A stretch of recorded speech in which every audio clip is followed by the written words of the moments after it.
Open Your Eyes is brought to you by the Belize Bank, our country, your bank, and Smart, bringing people together.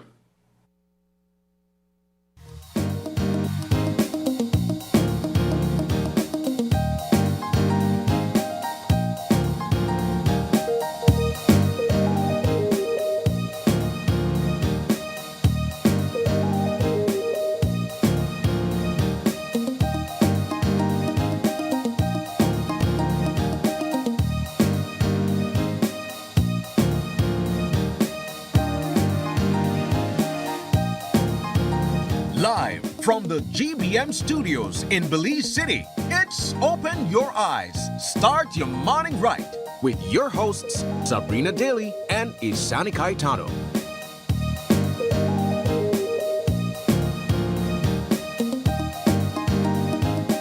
Good morning and welcome to Open Your Eyes. Start your morning right. I'm Sabrina Daly. And I'm Isani Caetano. Good morning. And good morning to our viewers and even our TikTok fans as well. I was struggling over here trying to prop this phone up.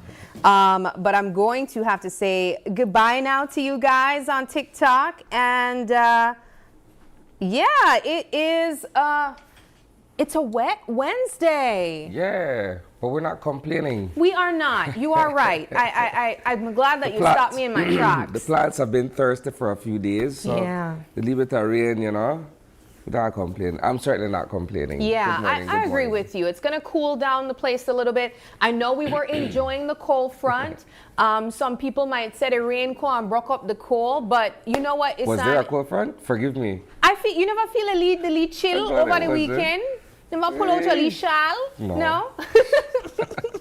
It was a little bit chilly, I think, over the weekend. You there, but I don't know that there was a cold front. But I digress then. Maybe there were no cold front just in my neck of the woods, but I know that a lot of people right now tuning in different parts of the country, they're experiencing their own weather right now. We had some viewers tuning in from Benke on TikTok saying the sun is out, it's hot out here. And I know here in the old capital, it's a little bit overcast, and we were experiencing some showers earlier in the morning.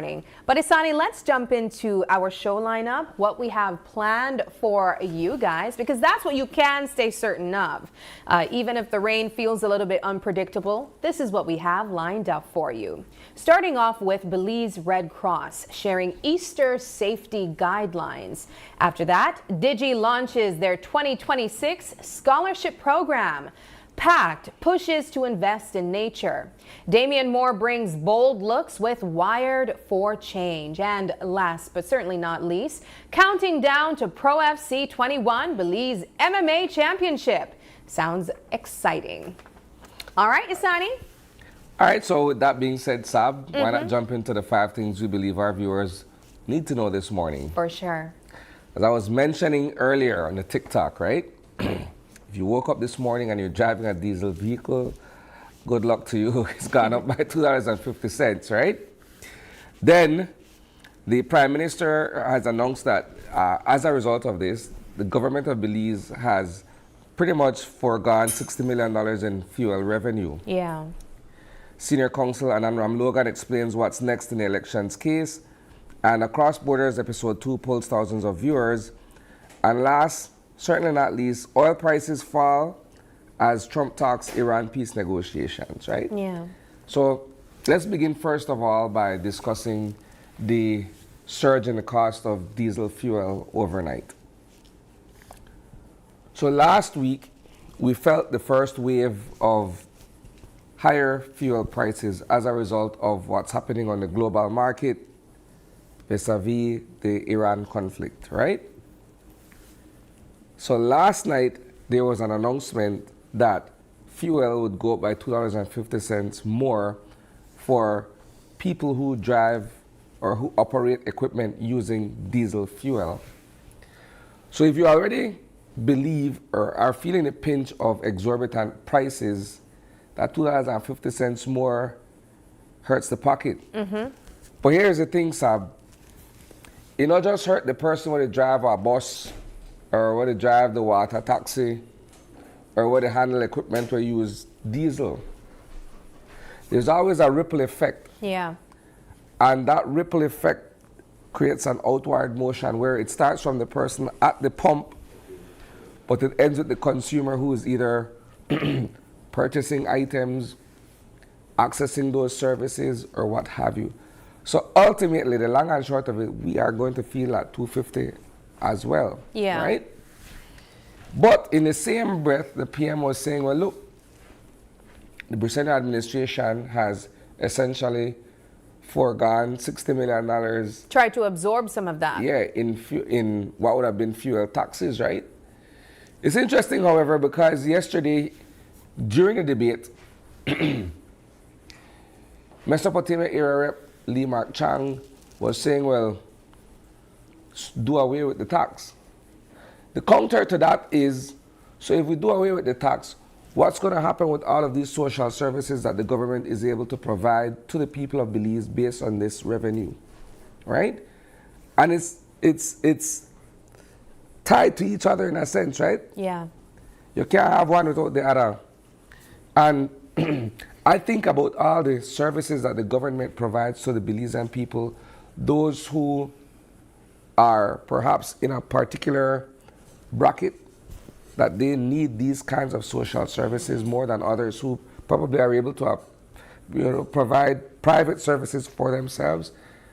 And so we're in a bind. Yeah, we we're really in a serious bind. We really are. And I think the leader of the opposition put it perfectly.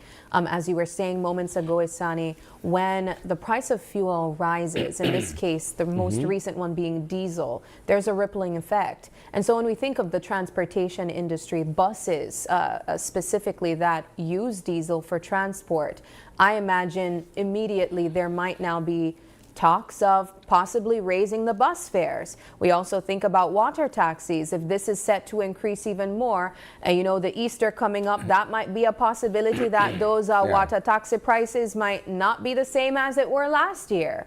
And it's going to tread along that same path in several other sectors as well. We were just talking about that on TikTok. How do you, the general population, combat that? How do you work around that? Are you planning to walk more if you can? Are you planning to pull out the Ola Reliable bicycle aisle up the chain?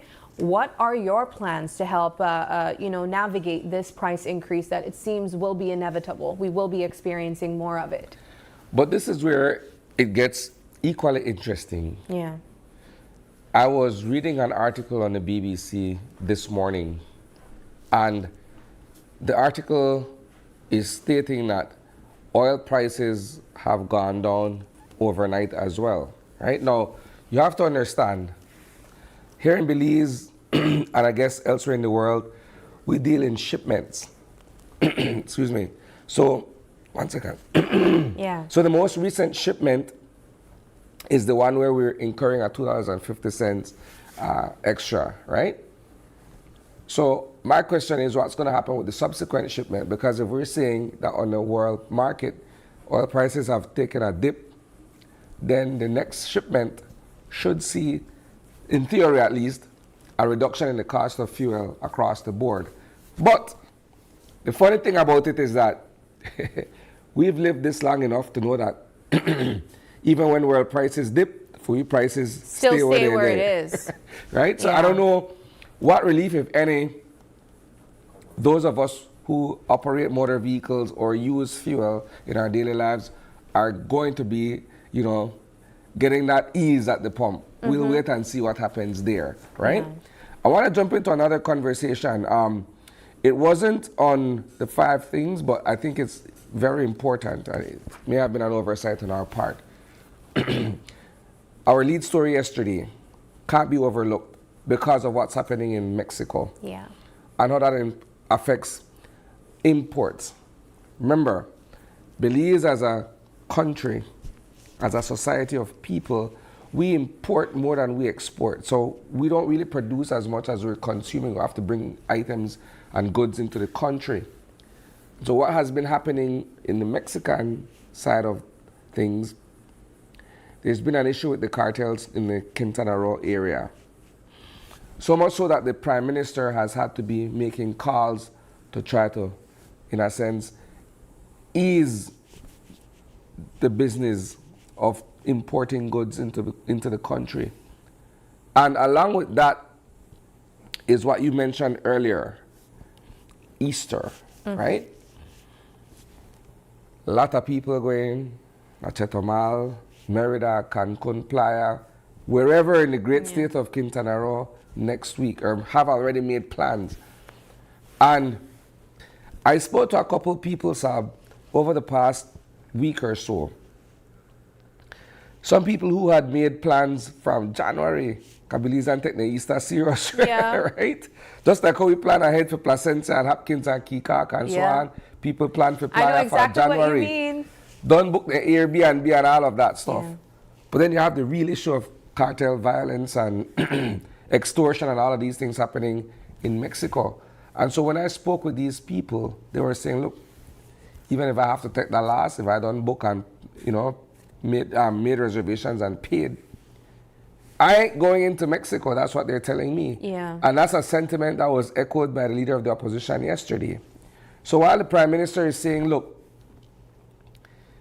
exercise extreme caution and what have you, the other side of that is if you don't have to go anywhere, travel in your own country and enjoy the safety and the freedom of being in Belize. Yeah. He also spoke about, the Prime Minister I'm referring to, perhaps looking for support from the United States on this matter. And I won't lie, it immediately made me think of what we might have to exchange for that support. When we know that for a bit we've been asking about the Cuban Medical Brigade and what the possibility of keeping them on board might look like. We know that the United States is not supporting them being in the country at this time. Do we think that that might be a possible exchange that might have to take place, trading, the United States support where, we might need that security force for the cartel situation taking place, in terms of trading that with the support that we have received from the Cuban side? Well, I can't speak. I understand what you're saying. I can't speak to that. I don't know what quid pro quo, in a manner of speaking, that would require. I really cannot speak on that. I think from the Prime Minister's end, he's asking for assistance with intelligence, resources, maybe not necessarily human resources, but whatever resources, equipment and whatever else, right? But the cartel thing is a serious issue. It really is, Isani, and it's scary. I feel as if though we're stuck, so to speak, because Belizeans have for so long been attached to the Mexican experience, right? If you want to go to a doctor, you go to a doctor in Merida. You want to go shopping, you go to Chetumal, go do your shopping. You want to go watch a movie, and it's not here yet, you go to board and watch a movie. No, all of that feels as if though it's not taken away from us, but we've got to be extremely careful. Yeah. Because we too are subject to whatever cartel violence is taking place over there. I mean, I'm hoping that whatever consideration is made, we choose to share or use our resources that we would have set aside for the Easter holidays and leave it right here in the country. Go and visit one of those resorts or one of those hotels at the Keys, at Placencia, down south as well. There are options that exist that you can still have a great experience here at home. As the leader of the opposition mentioned, we have a beautiful country and it's safe. At this time. All right, so then the other major issue we need to discuss this morning is the ruling of the Caribbean Court of Justice yesterday, right? And man, see, when you pursue something in the courts, until you reach the final appellate jurisdiction, the lower courts, in a manner of speaking, could get certain things wrong based on their own legal opinion and the decision that they hand down, right? So you could imagine Jerry Enriquez and Senior Counsel Ram Logan, going through this entire legal process. And along the way, they're just batting it down, right? Yeah. Right? Go to the Court of Appeal. Court of Appeal say, no, this is a no-go. And they decide in their own wisdom, let's test this thing at the CCJ, which is our final court. And the CCJ comes back and says, yeah, we see the argument that you're making, so let's refer this thing back to where it began. Most people would have given up? Yeah, But at the same time, Sab, the elections don't come and gone, right? That's the thing here. Remember, they were trying to stop the elections last year from being held until they were able to address this issue of the malapportionment of constituencies, electoral districts, so to speak. But they weren't able to do so in time. Elections come and gone, PUP win by a majority, right? And government goes on. Now this is saying, well, look, we're going to have to go back and figure this thing out because there is a legitimate argument here. And while the Prime Minister in his response yesterday is saying, well, yeah, we acknowledge that redistricting has to happen, we've already begun making moves towards it. But it seemed like a consolation, right? In the sense that, yeah, boss, you know redistricting is necessary. You've been knowing this all along. You were party to a challenge before you took office in 2020, right? But you've been dragging your feet on it. Look, there'll be a municipal elections next year. That doesn't go by constituency, it goes by town or city. But in 2030, there will be an actual election, a general elections where constituency size should matter. How fast are we moving to get this thing done properly? Yeah, and perhaps when you look at it in that light, all is not lost. Yeah, he wasn't able to get this matter resolved and the redistricting exercise to take place in the last general election. But we have elections coming up again, 4 years from now. And so it will have to be done. What I think of, though, is kind of like, man, you went through all of this, and it sounds like the Prime Minister may still do the redistricting exercise, perhaps maybe even before the court decides and force your hand, that it has to take place. How would you feel in all of that, The thing is long overdue, Sab. Yeah. Redistricting has been on the table for so long, and if you ask me, it has been kicked around, and now the court is saying, look, go back and try to resolve this issue. Yeah, well, but, congratulations to him. Yes, we'll leave that there. Yeah, all right. Well, I do want to, before we move into the weather, say a huge thank you to everyone who has been supporting Across Borders. It's been such a wonderful program. We have had so much fun highlighting what the experience has been like traveling in Central America. I know last night we featured Pulhapanzac, the largest waterfall in Honduras, and one of the few waterfalls that you can actually zip line over in Central America even. And Isani, I was able to face that Goliath and zip line over it. One of the few things that I would probably not just volunteer to do on a whim, but for you guys, I'll do it. And so next week we have more for you guys. You definitely want to stay locked in. I love hearing your thoughts about the program. I really appreciate the support so far, and I'm just excited to continue highlighting what that experience has been like. But Isani, we do have to move things along. We have a weather update for you guys, brought to you by the folks from the National Meteorological Service.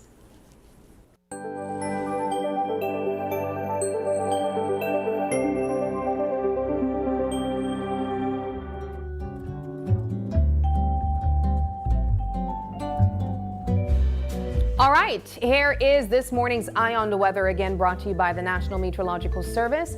And today's weather forecast will bring mostly cloudy skies and a few showers likely occurring mainly along coastal areas this morning, gradually moving over some inland areas this afternoon while decreasing. Then a few showers, cloud could likely redevelop and affect some coastal areas later tonight.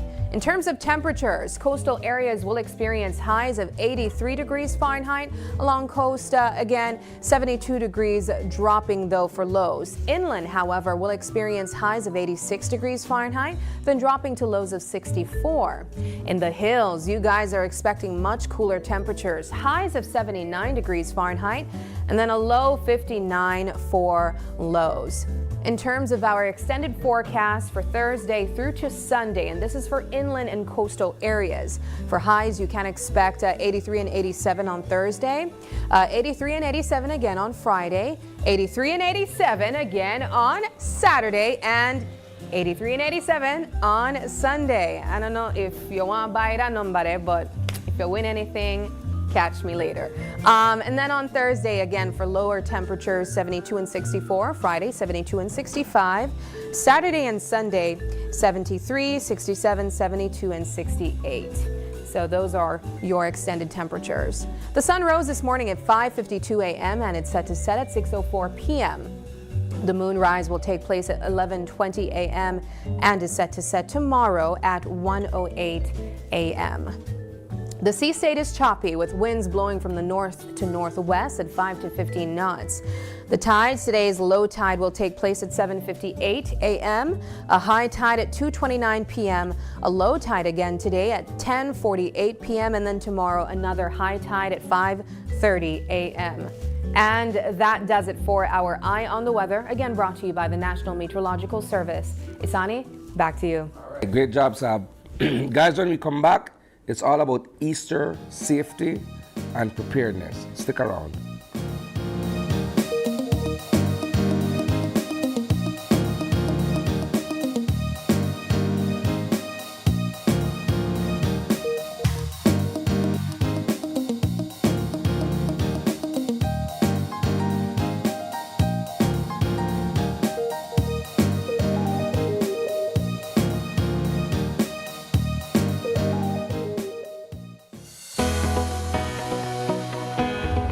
Connection isn't something you switch on.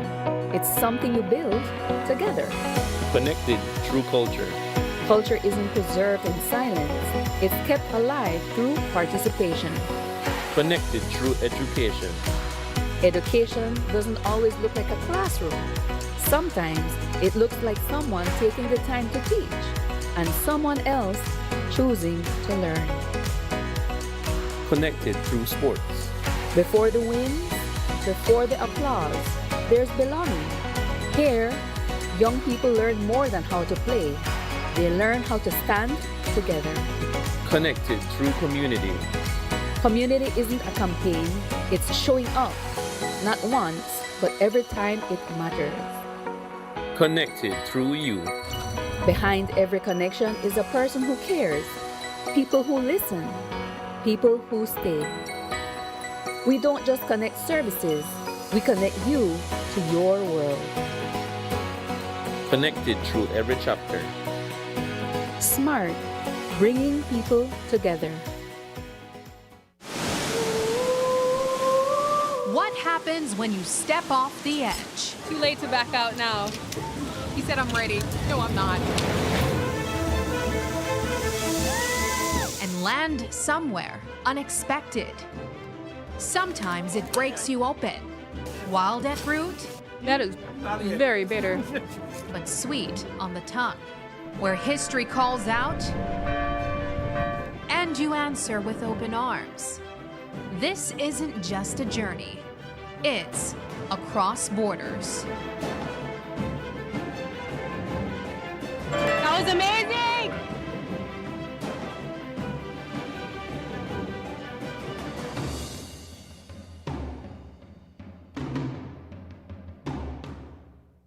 The Social Security Board's new whistleblower reporting system makes it easy and confidential to speak up by reporting misuse of the Social Security services and benefits, including fraud, misconduct, false claims, and more. If you know of any unethical or illegal activity relating to SSB benefits, claims, or personnel, go to ssbspeakup.integrityline.com or use our toll-free hotline 0800-SPEAK-UP. 0800-773-2587. This confidential reporting system is a way for you to report concerns or incidents privately without fear of reprisal. Your submission is confidential and anonymous. The Social Security Board is committed to providing a secure, confidential medium for whistleblowing that promotes organizational accountability and enhances public confidence in our services.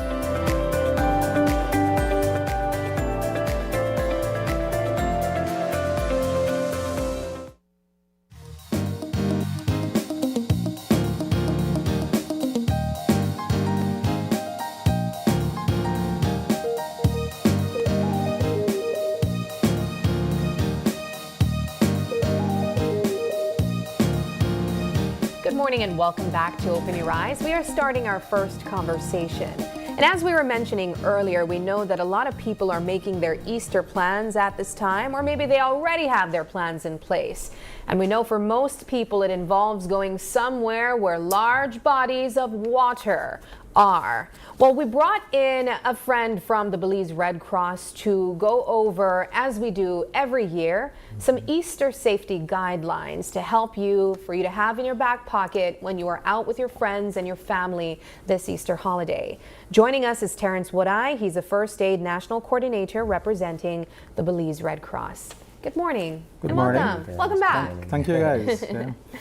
So yes, every Easter, and not only during Easter, we have what people drown. I mean, just before Easter, if you watch the news, we saw on the news that I think they found a person in the Maccal River yesterday. So we always tell people during Easter, it's a time to think about Jesus, but at the same time, people they love to celebrate. Yeah. Alcohol has a big role to do with that. So we are telling people to drink responsibly. If they are drinking, do not drive. It's always good to have a first aid kit in your vehicle. However, going swimming, people are partying, barbecuing, you might have alcohol involved and you might not be able to monitor your kids properly. So it's very important to have a buddy system. If you have other family members, make sure that people are keeping an eye. It just take a couple seconds for them to move away and that's it. As a First Aid National Coordinator, I imagine you know quite a few about first aid. Yes. And the aid that comes with that. How would you explain the importance of having this type of knowledge in any particular scenario? This first aid that we do at Red Cross, it's very important that everyone is trained in first aid, and everyone can be trained, even children. We also have the app that I've shared with you guys before, and it's free, there's no charge for it. What I like about the app is that it's offline. Once it's on your device, you could play the videos and kids could go on it. There's question and answer, and they'll learn easily from the app. But some tips I would give is that people go to swim every time. Stay in groups, look after each other, have that buddy system. But it's important that everyone get trained in first aid. Know some basic tips, contact numbers, for example, if there's an emergency, who to call, maybe a meeting point, and get these numbers on your phones. Yeah. Here's the thing, Terrence. I always believe and tell people, look, if you do not know how to swim, don't get in the water if you're not comfortable doing so, right? And that's true. I say that because sometimes you go to sea, we don't know the depth of the water. Right. You go and you drift, because probably you start after your knee, then you continue to drift. You might see the bottom. Right. Exactly. Before you know it, you're in above your head in water. And people may not be paying attention to you because they're busy doing their own thing. Right. And that's how a lot of people get lost. That's how we realize what I haven't seen Sabrina resurface for 10 minutes, 15 minutes before you know it. Right. Yeah. You have a drowning. The best way to save someone is by not getting into the water. If you could show a device to them, put a branch to them, a rope or something, that's the best way. In the past, we have seen people jump in to try to save people, and yes, they save these individuals, but in the process, they lost their lives. Right? So the best way to save is to not get into that water. Yeah, is to prevent it in the first place. Exactly. You know, I always also make considerations of the purpose of first aid as well, because I think it's important for people to understand how first aid knowledge aids a person in times of crisis. Yes. Is this supposed to be an act, or is this knowledge supposed to help you buy some time for when an ambulance comes, for when you're able to take that person to the hospital or to the nearest health facility? What's the purpose of this knowledge? What does it do for you? Preventing, it prevents. So what happens is that the earlier you start, the person have a better chance of surviving. Okay. The longer it takes to start, they have a lesser chance. The only reason we're doing CPR is because there is no signs of life. After checking there is no signs of life, you call those emergency number, and the ambulance might be 30 minutes away or 20 minutes away. You don't have to wait for that ambulance if you know how to do CPR. You start to compress the chest. By compressing the chest, you start the process of getting the liquid out from the lung. When the person do come back to it, there's a possibility they bring up food. In the event they bring up food, you stop compression, you put them on the side, which is the recover position, clean the food out, put them back again. Sometimes along with food comes oxygen, which is a good thing. But if there's no oxygen, you continue chest compression. Yeah. I think of first aid, Terrence, because when you're out at sea, no ambulance in it. Right. If you're out on a key somewhere, there's no ambulance to come. You have to be able to figure out what to do exactly and how to do it. And these are basic knowledge. I mean, as I mentioned, the app is very good. We might forget you might take a training a year in the past and you forget some of the techniques, but that's where the app comes in. It's a constant reminder at your fingertips. You want to put the app on your phone, review it. It has diagrams, it has videos, it has information. Review it on your downtime, so when there's an emergency, you have an idea what to do. But in the event you forget, it's right there. Yeah. It's a constant reminder. It gives you that confidence, that added confidence that, you know what, I can do this. Does first aid knowledge involve only CPR training, though? What are other things that you learn in this? Basic first aid is basic knowledge about how to identify stuff before it happens. Okay. You could look at someone and you can tell just from their appearance if they might have a medical condition. You might see someone walking down the street and you know this individual, but something caught your attention that this is not the way the person walk. Maybe you're not aware that the person is a diabetic person, didn't have breakfast, blood sugar went low, and the person keeps staggering, could collapse anytime. So yes, what these skills give you is the knowledge, how to identify different illnesses. Yeah. Now, you have two mannequins here with you. I see a baby as well as an adult, or an infant as well as an adult. I imagine there are different techniques required for different CPR. types of persons as well. Right. Can you differentiate the difference between the two? What you would do for an infant versus what you would do for an adult? Definitely. So we have three categories. We have the infants, which is a baby. We have the child in between, and we have the adult. Okay. When it comes to CPR for the infant, we use fingers to do the chest compression. And we compress center of the chest below the nipple line to a depth of 1.5 inches on the fingers. Now when it comes to both adult and child, we use both hands. And the compression point is different. It's center of the chest between the nipples. So look at this. One is between the nipples, the other is between the nipples but below the nipple line. And the reason for that is that the infant is just developing, all the organs are all over the place, and that's why it's below the nipple line. Yeah. However, there's two ways to do CPR. Diaphragm? Sorry? Below the nipple line is in the area of the diaphragm? Yes, correct. Now there's a bone there called the sternum. And you can actually see that on people once the shirt is open. You have to be careful, do not compress on the bone, because if you break that sternum, the rib cage will collapse. Wow. And yes, there's a high possibility when doing CPR, you might break a rib or two. Oh. Yeah, that's a high possibility. Oh my goodness. Yeah. But yes, coming to CPR, if you don't have a breathing, there's two ways to do CPR. If you have a breathing barrier to give the rescue breaths, for every 2 breaths is 30 compression. In all three categories, infant, child, and adult. But if you don't have a breathing barrier, we could do what is called hands-only CPR, which the whole of the Caribbean is moving on to. Especially if a person has blood and liquid in the mouth, you don't want to put your mouth there even with a barrier. Yeah. So the hands-only CPR, it's 100 compression. Every time you're compressing, it's 100 non-stop. Yeah. Now, you also mentioned having an application available free, and you can also access it offline as well. Yes. I imagine there are trainings that take place throughout the year that people can take advantage of. What are these trainings that are provided, maybe even aside from first aid, that people can take advantage of that's accessible at Red Cross? So first aid and CPR is one of our biggest training we do there, and we do first aid every Monday. So any Monday you can walk up the street and come in and we'll provide that for you. Is there a fee associated with it? There is a fee. It's $75 Belize per person. However, this month is what we call the month of Women Month. Yeah. So we do have a promotion. This Saturday I'm doing training at our headquarters.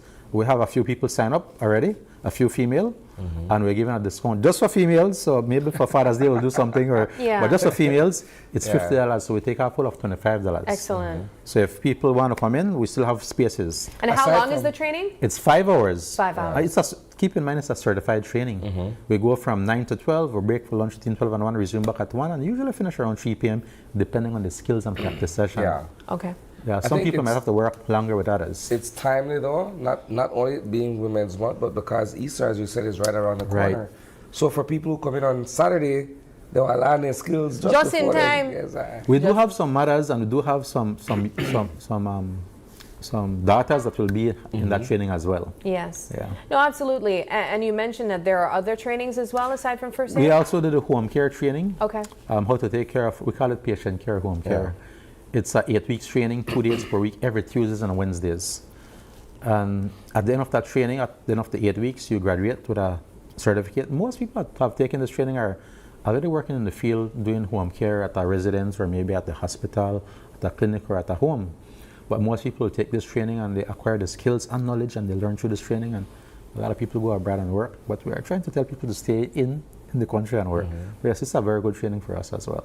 There are aspects of the Red Cross that also has to do with responding to emergencies as well. Yeah. Do you guys find yourselves active during the holidays as well, the Easter time, where you're responding to emergencies? Not as much during the Easter. It's mostly during the hurricane season. Okay. Yeah. Okay. Well, as we wrap up this conversation, I'll ask if you have any final main tips you'd like to share with our viewers on how they can be proactive and protect themselves during the Easter holiday. Definitely. If you're traveling, and most people will be traveling, keep in mind safety comes first. Always have a first aid kit in your vehicle. It's a small kit and it could help you in time of need. Download the app. Yeah. You don't have to be certified, you don't have to take a training, but once you have that app, it gives you added skills and knowledge that, you know, medical might be far, the ambulance might take a while, but you could start the process. Yeah. That's the main thing, to start the process. As I mentioned, the longer you take, people might not recover, but the quicker you start the process, they have a better chance of surviving. So I advise that everyone download the app, it's free. Yeah. iPhones, Android phone, go to Play Store and type in First Aid by Belize Red Cross or First Aid IFRC, or on our Facebook page, Belize Red Cross Facebook page, there's instruction how to download the app. Let's go back a bit, Terence. You Yes. were mentioning earlier that during chest compressions, there's a likelihood that a rib or two may be fractured, right? Yes, yes. When you're doing the chest compressions, is there a particular, I don't know, Type of force pressure? or pressure to be applied as Well, to yes. why there's that likelihood? So we're looking at the categories, the 3 different categories: infants, child, and adult. The infants are much fragile, so we won't apply as much pressure on the infant as the adult or child. However, we look at the body mass observation as well. Okay. If the body is a bit thicker, and we know for adult it's 2 inches, you learn from the class it's 2 inches depth compression, but you're compressing at 2 inches, but you know that it's not getting through, you could use your own discretion and compress the next half inch, 2.5, for a person that have bigger body. So at the same time, we follow protocols, but we look at the body feature and we adjust as we go. I'd love if we could show a demonstration. Definitely, sure. Yeah. Sure. I know that I've done this multiple times on air. Maybe we could get Isani to do a quick test with you. Oh, definitely. That would be fun, I think. All right, I have an extra pair of gloves All right, there. perfect. Definitely. And then we can get a view of what this process is like. What if you don't have a pair of gloves and someone needs Yeah, I was assistance right gonna away? ask What you. will you do? You won't have time to go to the store or get a pair. What's the reason for the Improvise. gloves? Safety for yourself. Okay. Protection. The person might have liquids and stuff, and safety comes first, so we try to protect ourselves. Can I put this right here? This way? Yes. All right. Good. So good. Kneel right there. So the first thing we do, we never start without checking.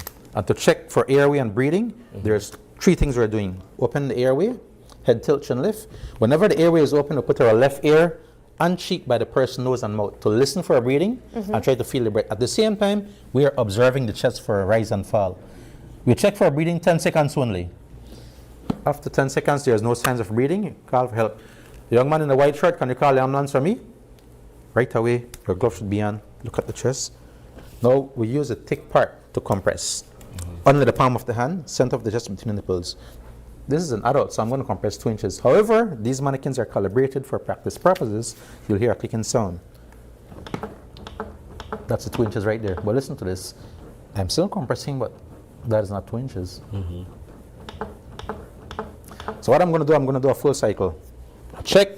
There's no signs of life. Ambulance is coming. I'm going to start. 1, 2, 3, 4, 5, 6, 7, 8, 9, 10, 20, 30. So this is to 100, right? Yes. 40, 50, 60, 70, 80, I imagine it gets laborious. 90, 100. Stop after the first 100. You check for 10 seconds. Head tilt, chin lift. Look for rise and fall. Listen for breathing. No signs of life. You'll repeat the process. I hope this isn't a silly question, Yes. but how do you go about? Does the same process apply for maybe someone that's a bit heavier? Yes, bigger? same process, but as Isani mentioned, you apply more pressure. How Use- about pregnant women? Yes, you Same can. process? You can same process. Only thing with someone who is pregnant is a complicated situation. You're talking about 2 lives there. Yeah. So you gotta make sure you get medical right away. You can start the process, but get medical right away. Okay. Yeah. All right. Well, let's get Isani in. You got it. So all right. So the first thing you want to do, we're going to check for breathing. Let's open the airway. Head tilt, chin lift. Left ear, and look at the chest at the same time. So look at the chest. Look at the side. Right. 10 seconds. Good. All right. No signs of life. No signs of life. What would be your next step? Before we start, there's something we need to do.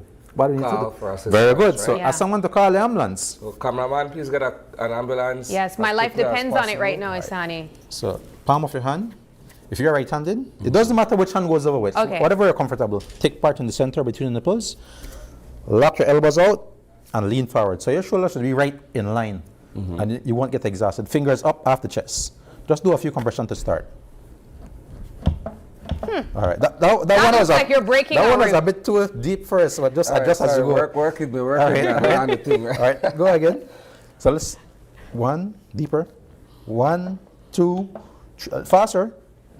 6, 7, 8, 9, 10, 11, 12, 13, 14, 15, 16, 17, 18, 19, 20, 21, 22, 23, 24, 25, 26, 27, 29, 30, 31, 32, 33, 34, 35, 36, 37, 38, 39, 40, 41, 42, 43, 44, 45, 46, 47, 48, 49, 50, 51, 52, 53, 54, 55. Fingers up, continue, don't stop. 60, 61, 62, 63, 64, 65, 66, 67, 68, 69, 70, 71, 72, 73, 75, 76, 77, 78, 79, 80, 81, 82, 83, 85, 86, 87, 88, 89, 90, 91, 92, 93, 95, 96, 97, 98, 99, 100. Stop. Let's check again. Open the airway. Look at the chest. Put your ears right. So Does let's that say feel tiring, Isani?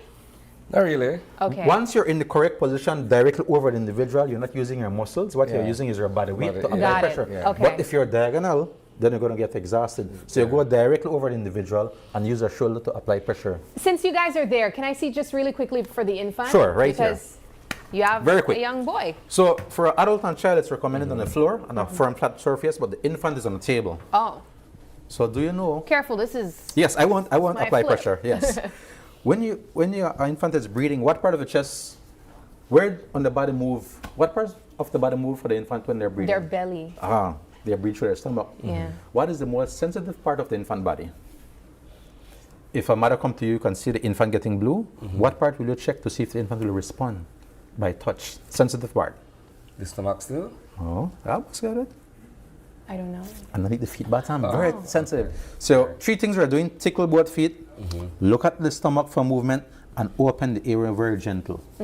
That is gentle. That's too much. Just right there. All right. So check. No signs of life. Call ambulance. Hand remains here. If I compress, this will close. So all through the 100 compression, your hands remain here. 2 fingers. It doesn't matter if it's this 2 or this 2. This way. Right. Okay, so you compress Inch with and a the half. fingers as opposed to with the... Yes, fingers. Okay. Because the body is very small, so fingers are used. So it's the same 100 compression. Yeah. However, if the infant comes to and start to recover, there's a way to pick up the infant off the table. This hand that was here, put the thumb there that this doesn't close. Right hand between both legs, tilt towards you, and gently run your right hand all the way to the back, holding the head back, securing, locking the leg to your side, head towards you, get in your vehicle and go to the emergency. This is what they call the recovery position of the infant. Yeah, this way. Wow. Yeah. So infant can't fall because of that. Now the recovery position of the child and the adult is on the ground on the side, on the left side. Yeah. Yeah. Wow. Terrence, this has been some really good information here. Thank you so much for demonstrating, for giving Isani a quick crash course as well. We appreciate it.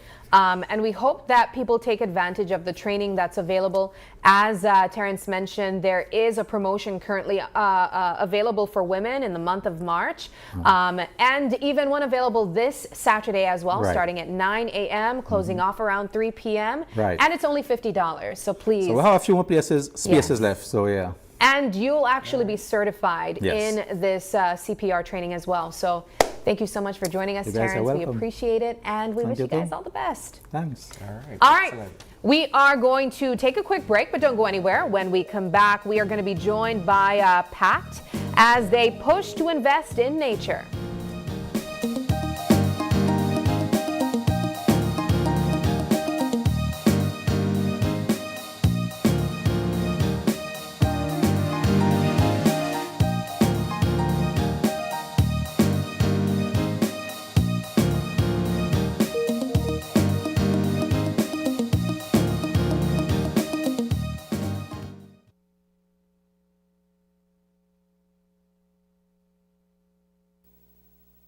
Hello, friends. I'm Dr. Bob Roberts with another 60-second sermon from God's Word.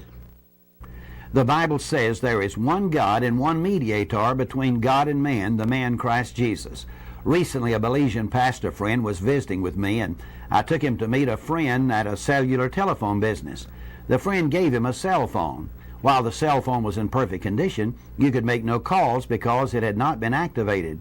When my friend returned to Belize, he immediately had the telephone activated and began making calls.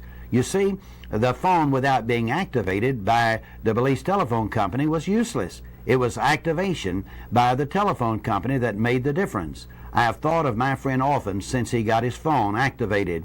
God has put within every man the ability to communicate with Him. However, to communicate with God, you must get your prayer life activated. How do you do this? You do this by believing in Jesus Christ, God's Son, as your Savior. Through Him, we are able to have direct access to God's throne. This is what the Bible means when it says, "For there is one God and one mediator between God and men, the man Jesus Christ." Let me invite you to come to Christ today and activate your prayer life in order to communicate with your God. Today's 60-second sermon has been presented by Christian Foundations of Faith in cooperation with the Baptist churches in your area. Haven't updated your information recently? Well, kick off the new year as a winner. RF&G Insurance is giving you a free chance to win every month. Entering is easy. Just chat with us on WhatsApp and update your information. That's it. You'll be automatically entered into our monthly raffle for a chance to win awesome prizes. Don't wait. Message us on WhatsApp and update your info today. RF&G Insurance. It pays to get it right.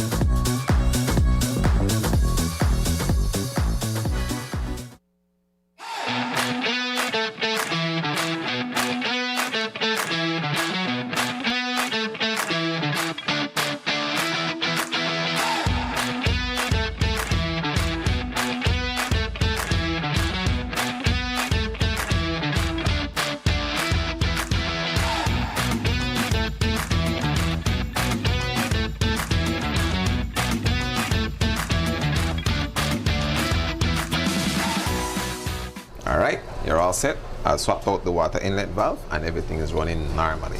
Amazing. So what will be the cost? Oh, for you? There's no cost. No cost? I'm flattered, but I'm actually married. Oh no, nothing like that. It's actually part of our 1-year warranty policy. Oh, well, that makes sense. Don't worry, it happens all the time. Really? No.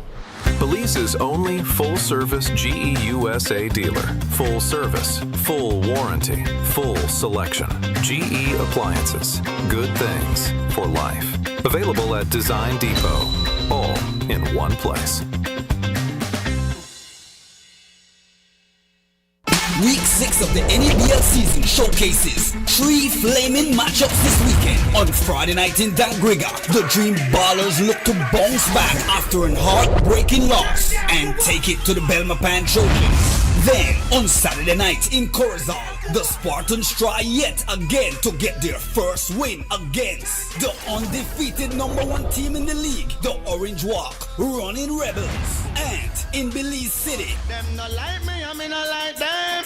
A full-fledged clash as the #2 team in the league, the San Pedro Tiger Sharks, try to stay undefeated against the loaded Belize City Defenders. Entertainment by the NEBL girls, giveaways, and the halftime $5,000 National Sports Council Shooting Challenge. So see you this weekend for an NEBL weekend, sponsored by the Government of Belize.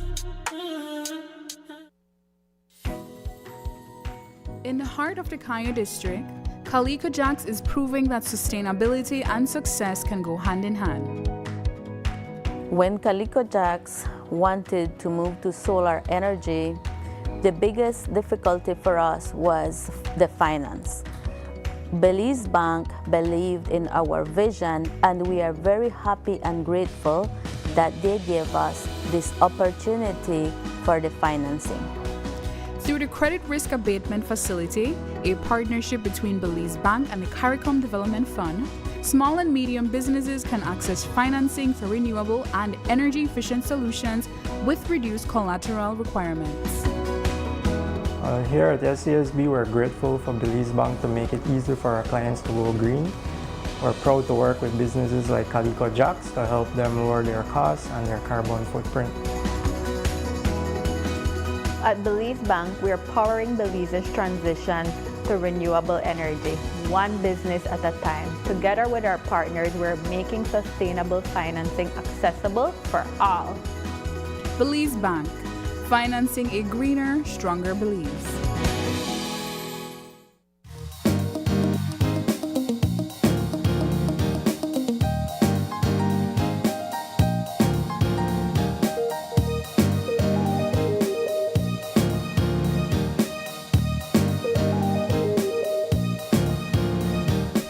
Welcome back. Our second conversation this morning is all about investing in nature. Joining us in studio this morning is Nayari Diaz-Perez. She's the Technical Officer for the Caribbean Biodiversity Fund. Good morning. Good morning. And along with her is Conservation Investment Manager at the PACT, Robin Burns. Good morning, Robin. Good morning. And joining them both is Kashika Brosser. She's a Gender Integration Project Coordinator for the GSF project. Ladies, good morning. Good morning.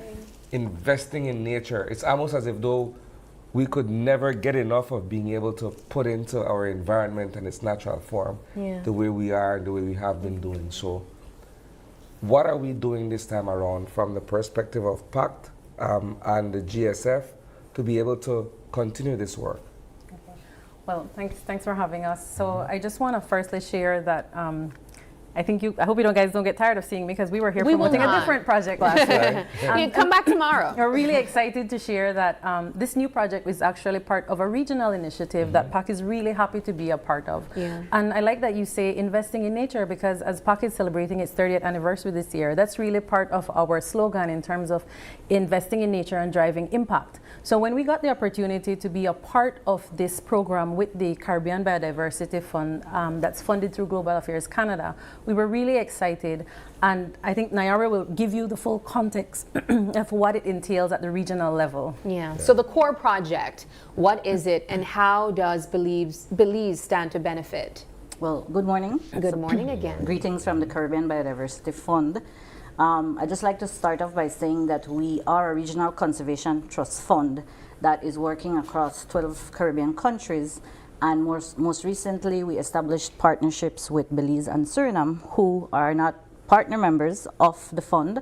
However, they play a very critical role at the national level in the country. And so we have partnered with PACT, who's the National Conservation Trust Fund here in Belize, to implement a regional initiative that we are implementing through funding from the Government of Canada. And it is really to introduce or advance gender mainstreaming in biodiversity conservation and climate adaptation initiatives.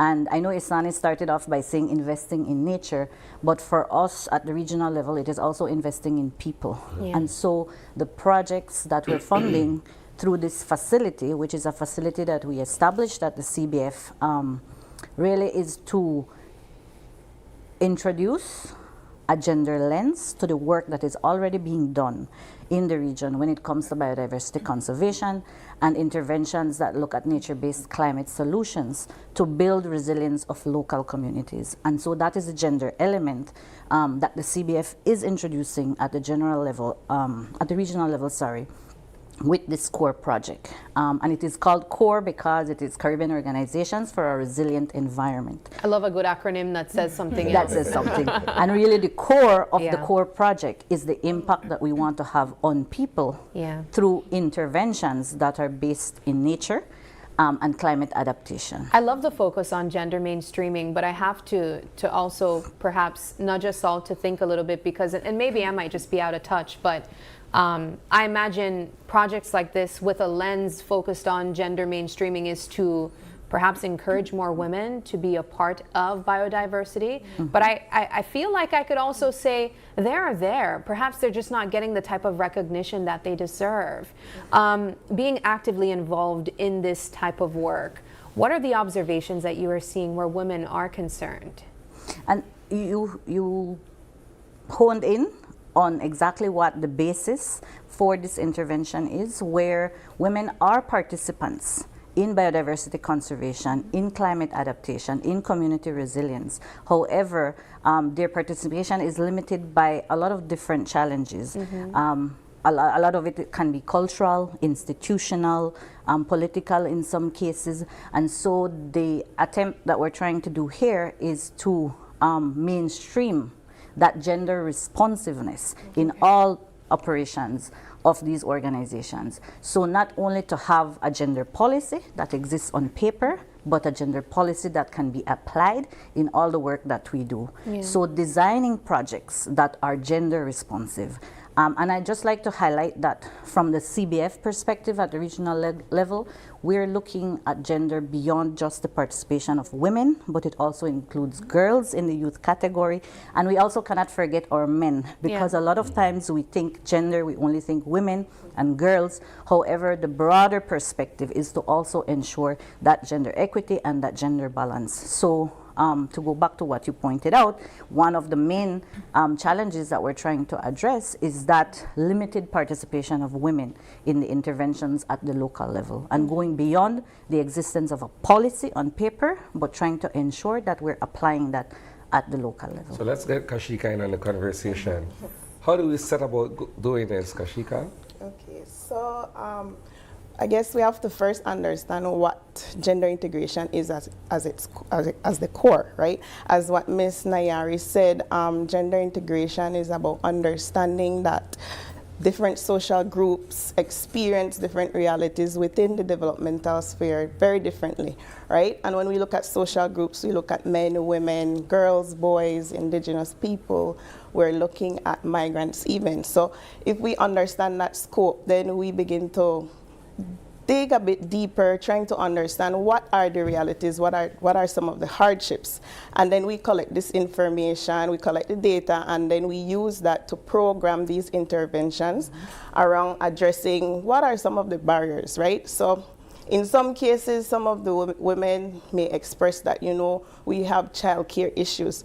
Understanding, okay, what can we do in terms of bringing resources to the table to ensure that at basic access is addressed. And after we deal with access, we kind of delve deeper into trying to get them to understand how we can build skills and different capacities to really uplift their capacities in a different way.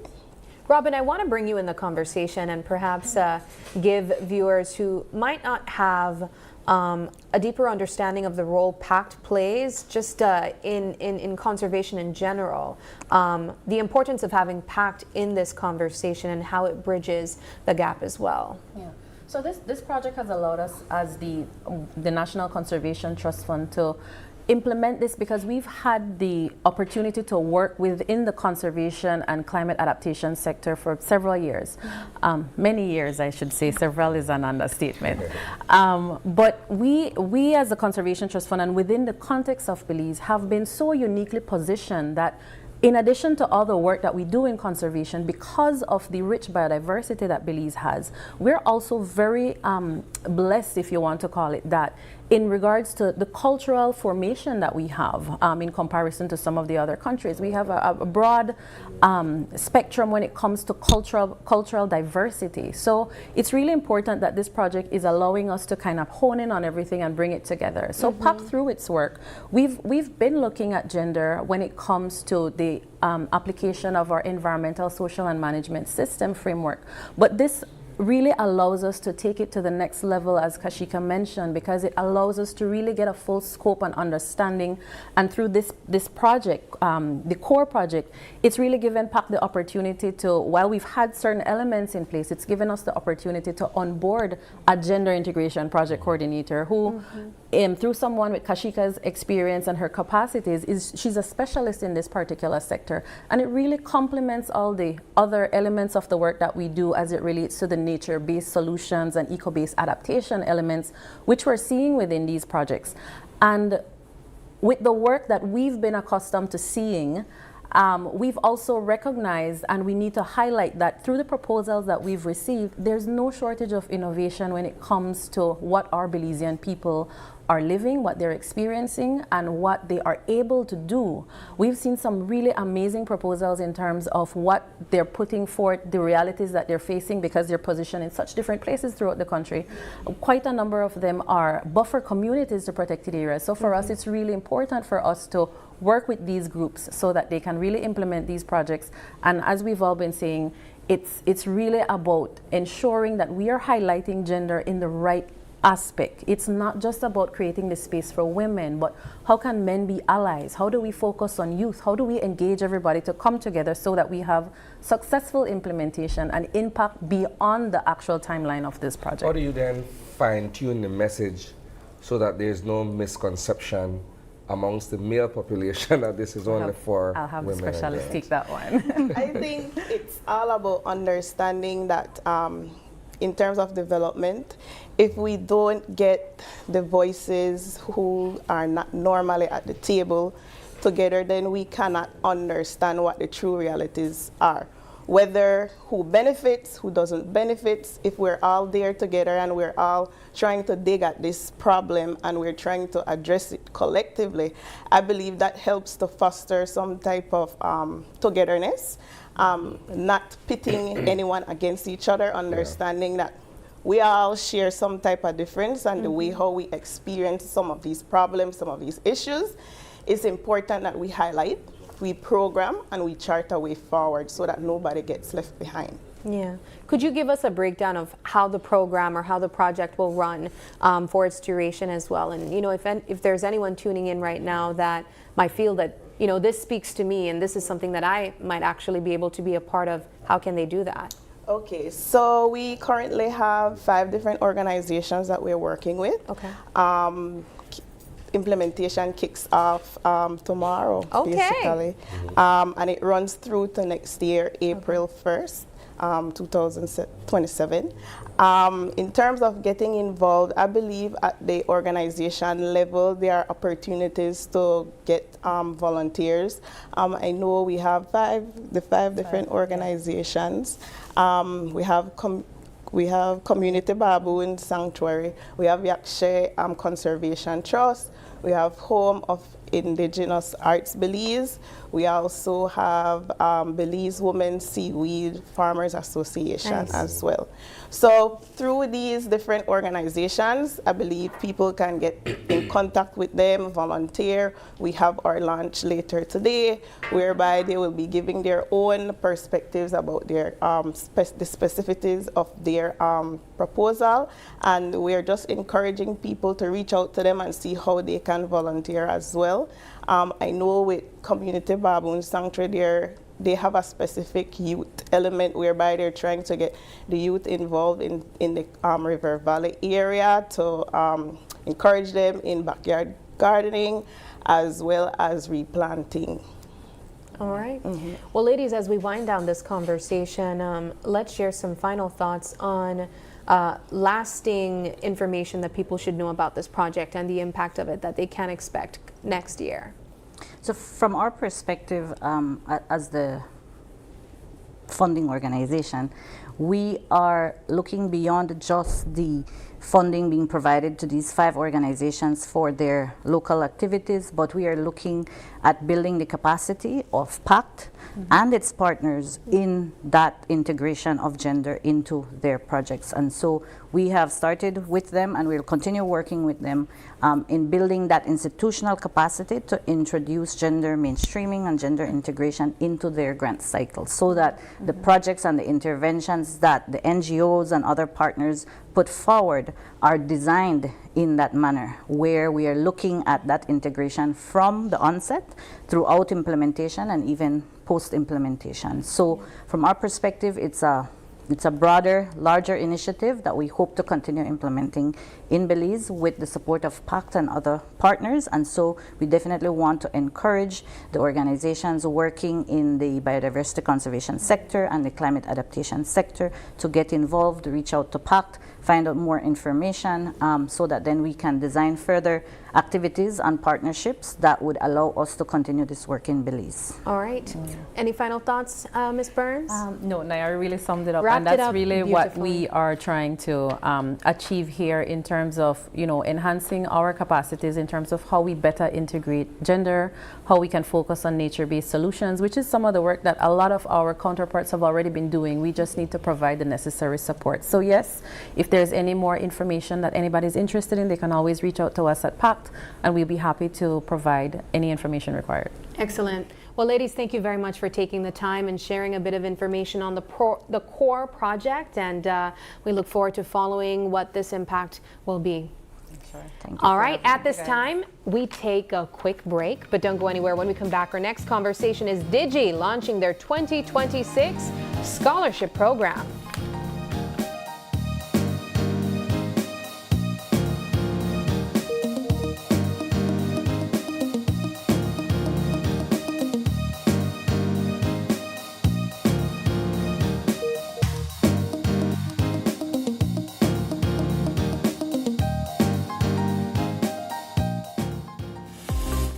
Full-Tech Systems understand that technology isn't just a tool, it's a game changer.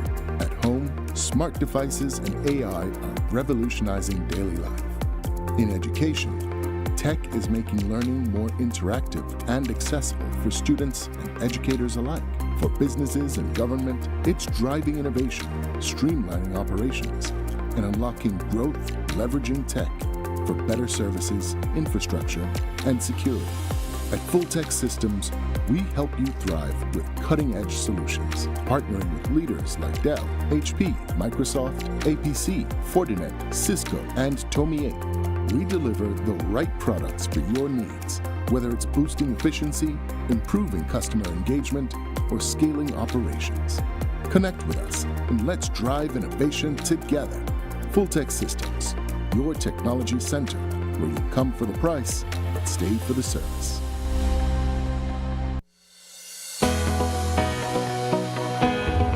Connection isn't something you switch on. It's something you build together. Connected through culture. Culture isn't preserved in silence. It's kept alive through participation. Connected through education. Education doesn't always look like a classroom. Sometimes it looks like someone taking the time to teach and someone else choosing to learn. Connected through sports.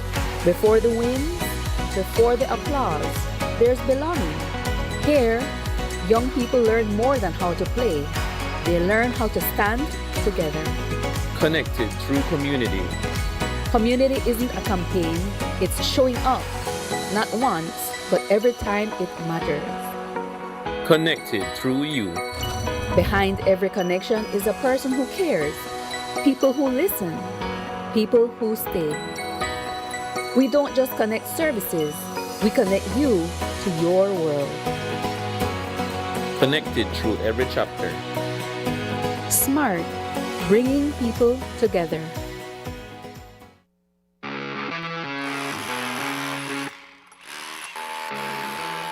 When the job demands more, Milwaukee Power Tools are designed to handle the toughest jobs on the construction site.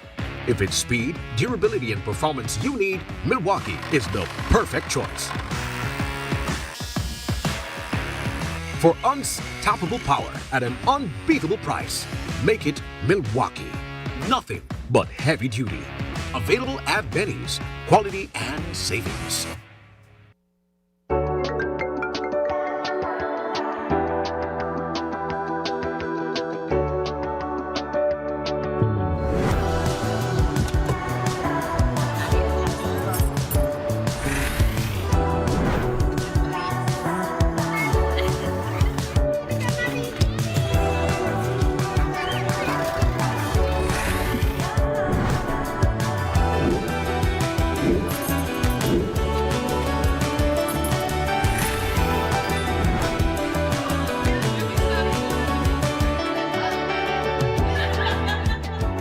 The future is calling.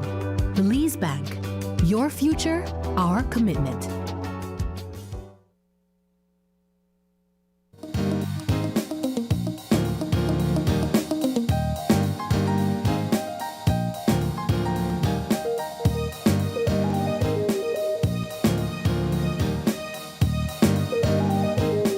Welcome back. This is our next conversation, and we're jumping into Digi launching their 2026 scholarship program.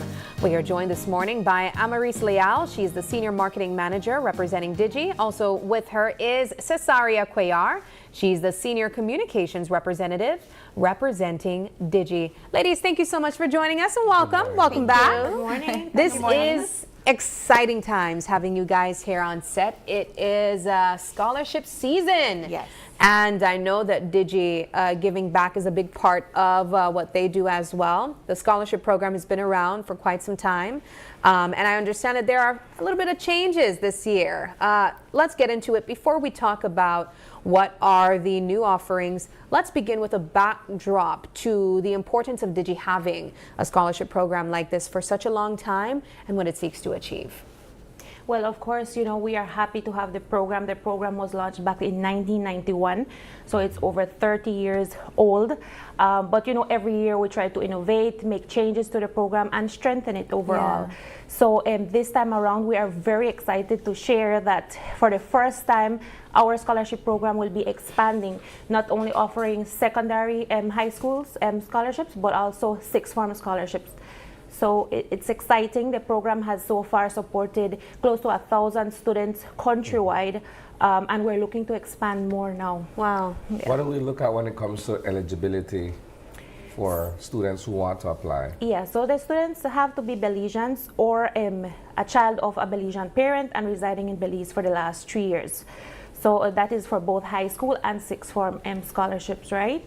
Also, of course, you must have maintained a GPA of 80% or higher, 3.5 or up to qualify. And our scholarship program is based on academic excellence and financial need, right? So that is what we look at. Of course, we have a committee, a scholarship committee that does the entire interview process, vets the applications to ensure that we have a fair and transparent process as well. And just to add to what Amaris said, you know, it has to be a student applying to high school for the first time. Okay. Likewise, for the sixth form scholarship, a student applying to sixth form for the So you first can't time. already be in high school? No. Okay, Yeah. so this is for those starting that journey Yes. for the first time. So what does a scholarship cover at either level? So the high school scholarship covers tuition and books for 4 years. The student decides what high school they want to attend. You know, we have no part in that. And for the sixth form scholarships, it covers up to $2,500 per year.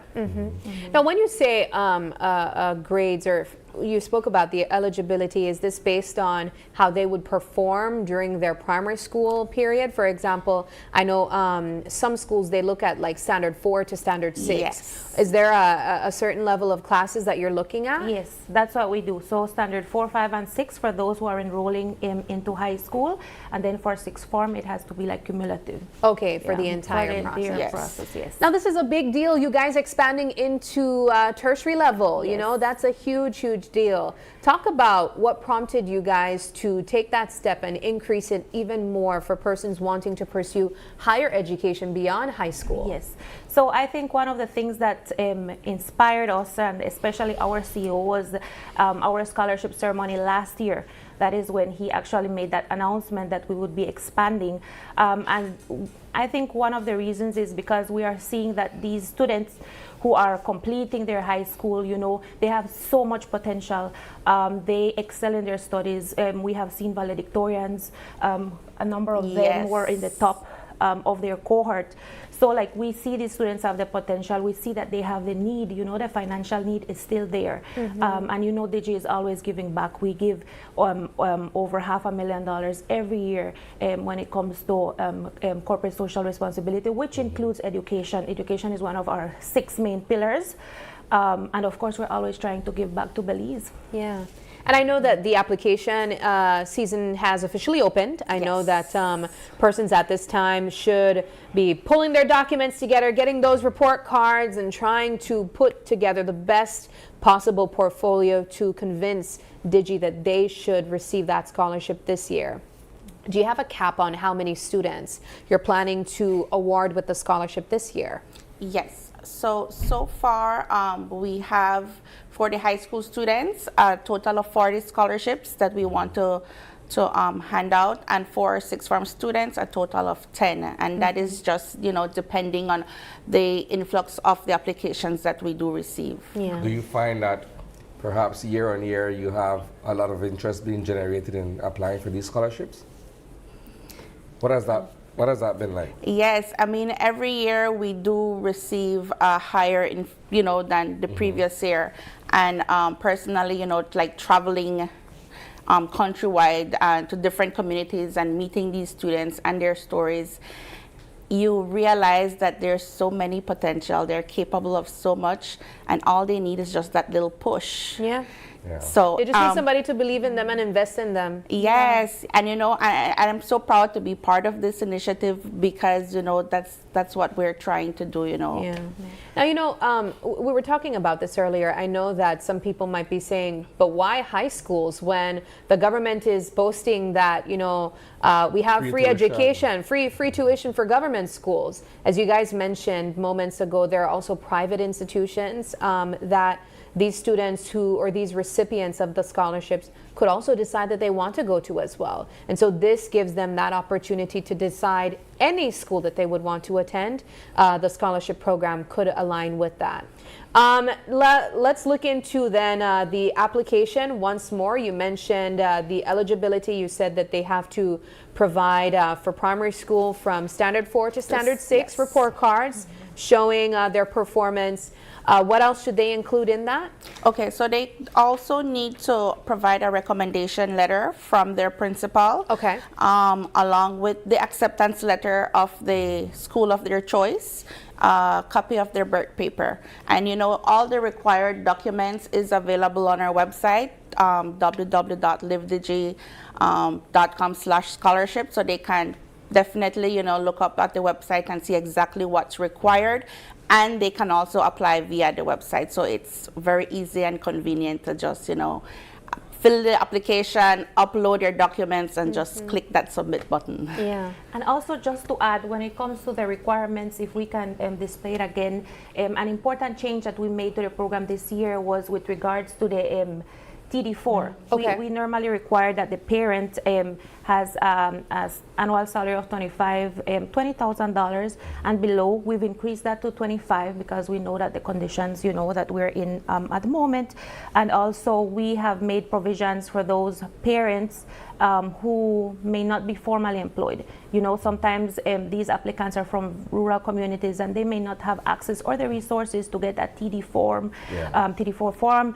And so now we have allowed for them to provide a letter from their employer, or if they are self-employed, an income letter, you know, signed by in the presence of a justice of the peace, a notary public, or an attorney.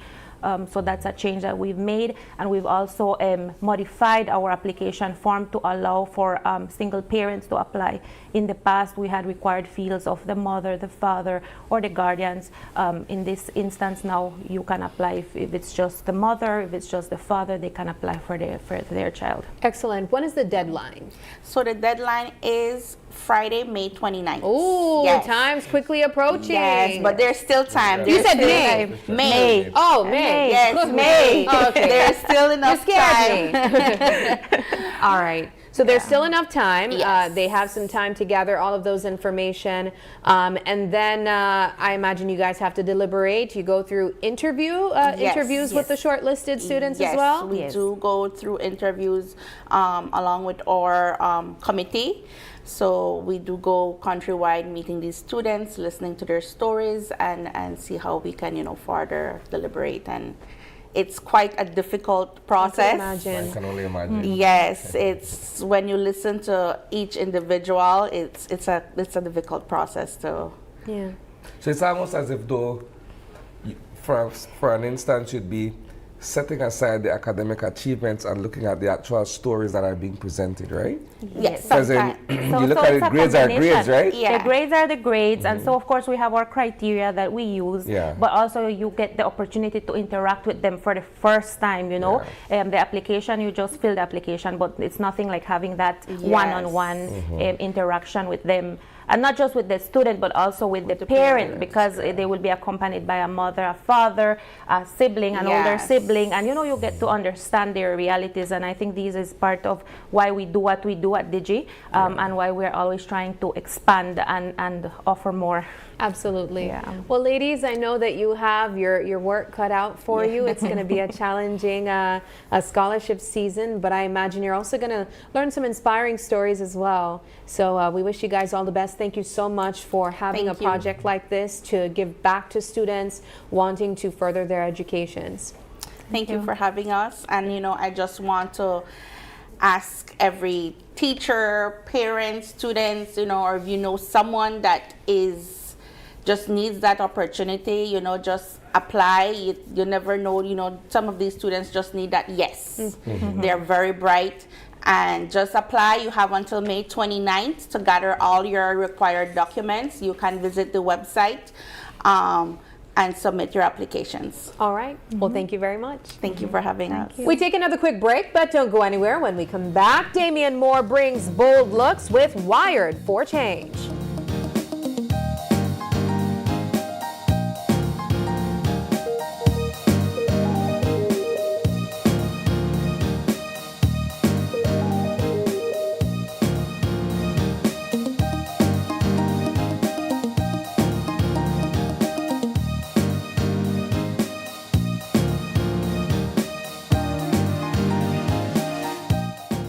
The demand on your business get higher.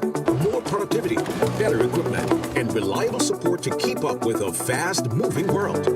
At Cellular World Business Solutions, we're ready to help you boost performance across every operation. Don't let outdated technology hold you back. With our certified and supported solutions, your business stays ahead. We supply office equipment, printers, inks, and toners, software licenses, IT system assembly as your Dell Platinum and Cisco partner, appliances, and custom orders tailored to your needs. From startups to large enterprises and renowned institutions, we serve every corner of the country because no industry can afford to fall behind on technology. Let's take your business to the next level. Contact us today at 610-2494. Cellular World Business Solutions, your reliable partner in business success.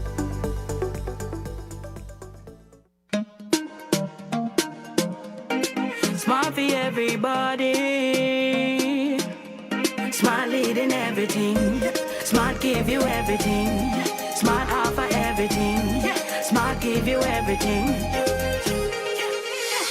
North to the east and the south and the west. Smart are the best, darling. Double up my data and give me all the text. In fact, give me a plan for my family. Unlimited calls, so me like it. And Smart make everybody feel happy. Bringing people together, me want it now. Smart got love for everybody. Me want my Smart plan, want it right now. Me want my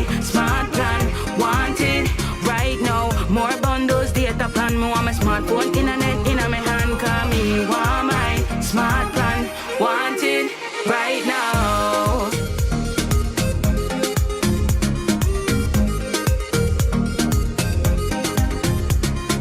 Smart, stay connected, stay happy.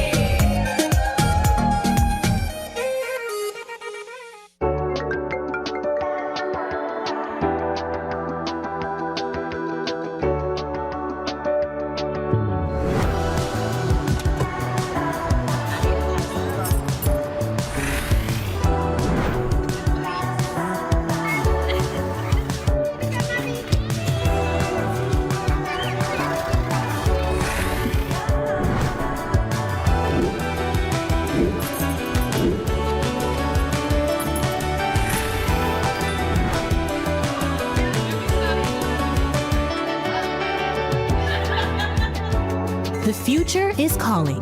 Belize Bank. Your future, our commitment.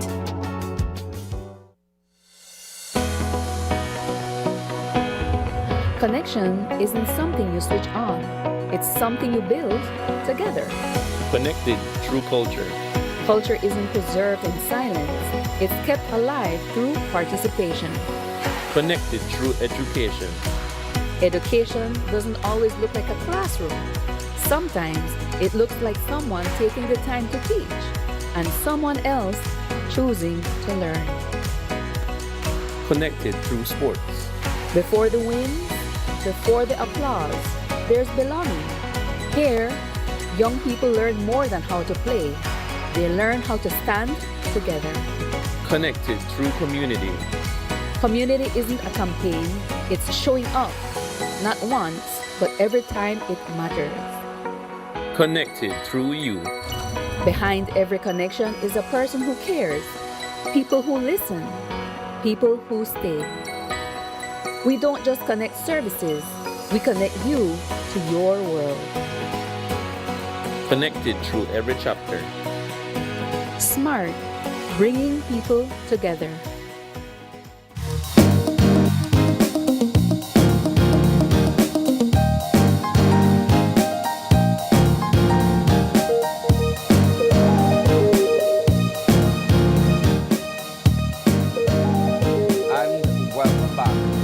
Conversation.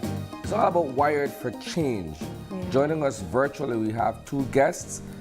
Joining us is Damian Moore. He's a fashion and design visual artist. Good morning, Damian. Good morning. Good morning.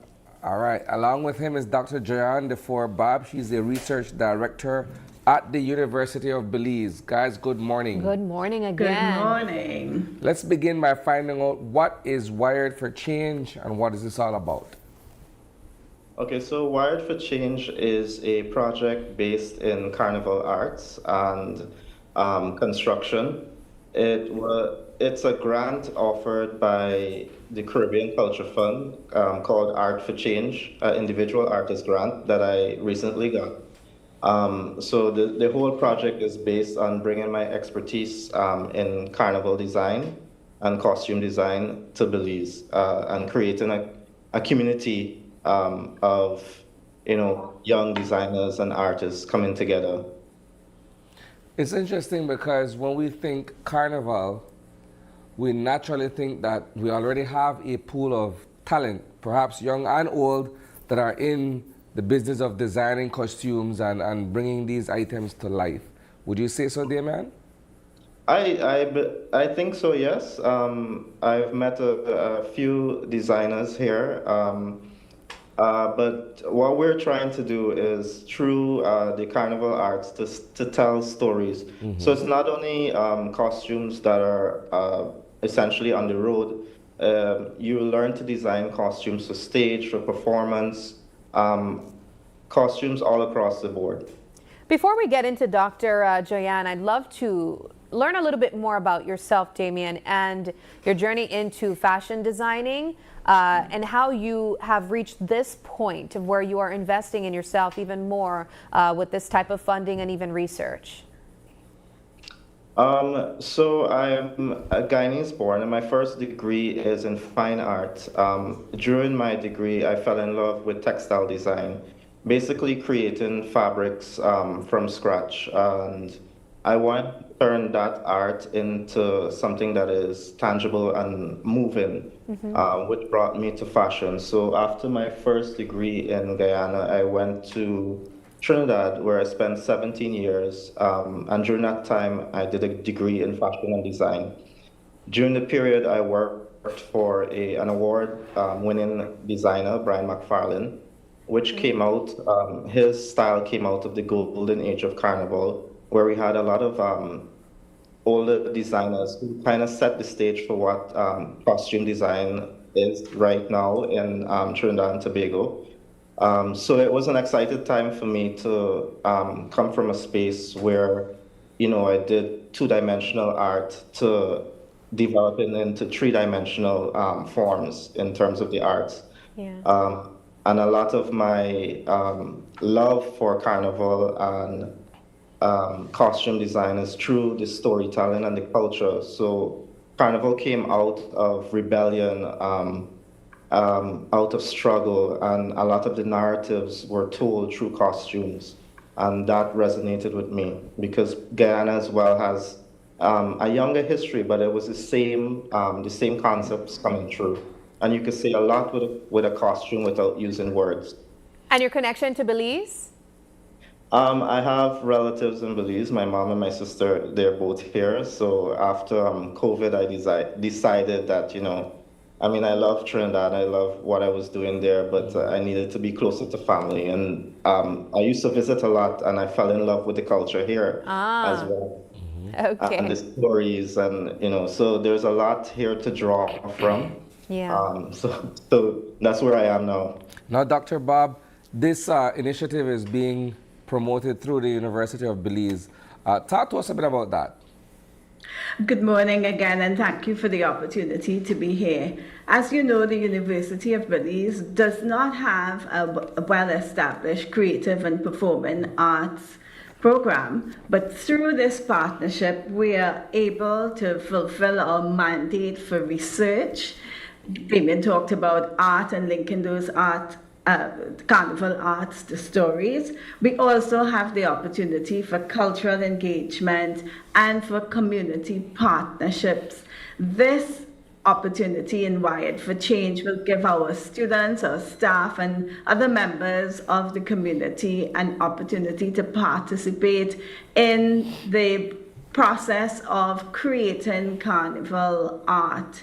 A skill which you mentioned, yes, there's carnival in Belize, but we also recognize that carnival is something living, and therefore you need to continue to have a group of trained people to do and to build as you go along. So the university is quite happy to be participating through the research office as part of supporting Damian in this venture in carnival arts.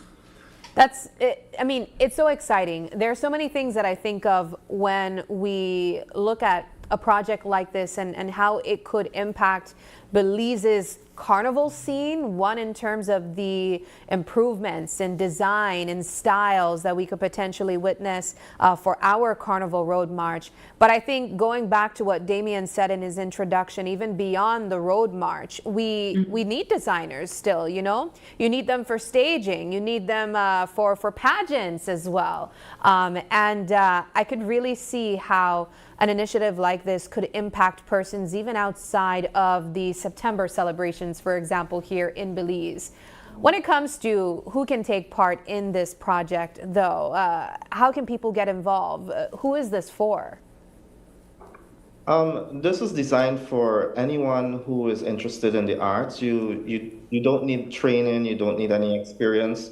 The Caribbean Culture Fund, they were very specific in their outlines in terms of art for change. So it could be anybody from the community who feels that, it was never possible for them to be involved in any art program or any such program.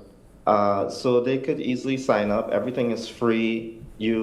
I'm going to be offering it at UB campus and at the Museum of Belizean Art from next month.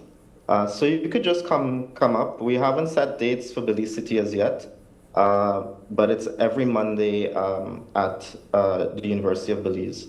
And it's a great way to build community and have all walks of life come in and just create together.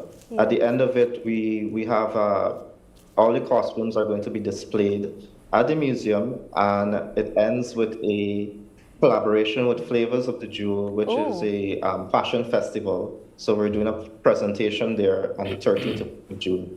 Throughout this particular course, how do you intend to tie this all into our own Belizean culture? I know the Caribbean culture is one thing, but Belize is very unique in a sense. It is very unique, and yes, a lot of the costumes that we're doing is what we call individual costumes. So they're a little bigger. They're not as big as King and Queen costumes. So the participants get to put together what we call a mood board. So it's visual research. Each mood board or each costume would be based on a particular aspect of the culture or even a story. So we pull elements from those stories and parts of the culture and put together a costume that represents that narrative. Oh, that's stunning. Oh, we're seeing on screen there a display of the Black Orchid. Was that designed by you, Mr. Damian? Yes, it was for Queen of the Bay, the representative for for Belize City. Oh my goodness. Wow, that is so beautiful.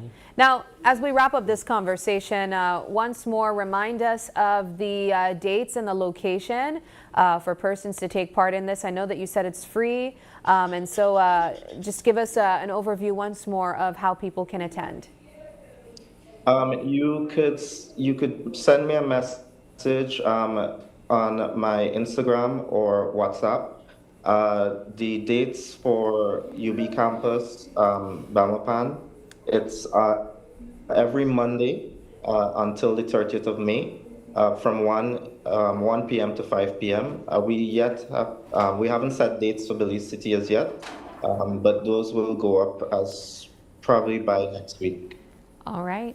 Well, thank you very much, guys, for joining us. We appreciate the time, and this is exciting. I'm hoping that some of the lessons learned from this training will be able to see this September on the road as well. We wish you guys all the best. Thank you very much. Thank you so much. All right, well, we have to take one final break, but don't go anywhere. We have another conversation to look forward to. When we come back, it's counting down to PROFC 21 Belize MMA Championships.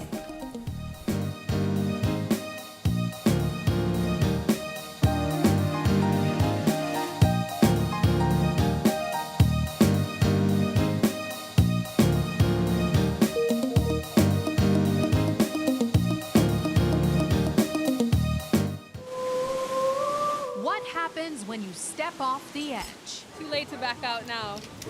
He said I'm ready. No, I'm not. And land somewhere unexpected. Sometimes it breaks you open. Wild at root. That is very bitter. But sweet on the tongue. Where history calls out and you answer with open arms. This isn't just a journey. It's across borders. That was amazing!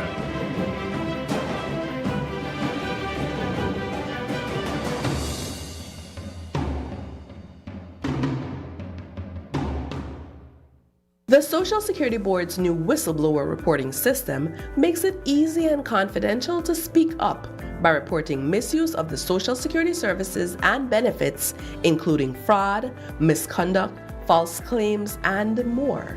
If you know of any unethical or illegal activity relating to SSB benefits, claims, or personnel, go to ssbspeakup.integrityline.com or use our toll-free hotline 0800-SPEAK-UP, 0800-773-2587.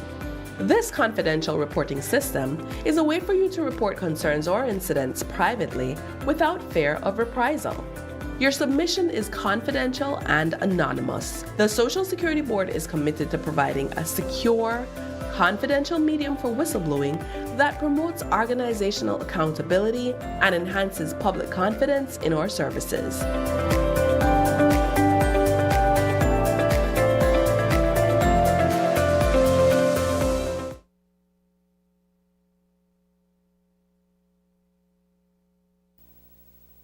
Hello, friends. I'm Dr. Bob Roberts with another 60-second sermon from God's Word. The Bible says there is one God and one mediator between God and man, the man Christ Jesus. Recently, a Belizean pastor friend was visiting with me, and I took him to meet a friend at a cellular telephone business. The friend gave him a cell phone. While the cell phone was in perfect condition, you could make no calls because it had not been activated. When my friend returned to Belize, he immediately had the telephone activated and began making calls. You see, the phone without being activated by the Belize Telephone Company was useless. It was activation by the telephone company that made the difference. I have thought of my friend often since he got his phone activated. God has put within every man the ability to communicate with Him. However, to communicate with God, you must get your prayer life activated. How do you do this? You do this by believing in Jesus Christ, God's Son, as your Savior.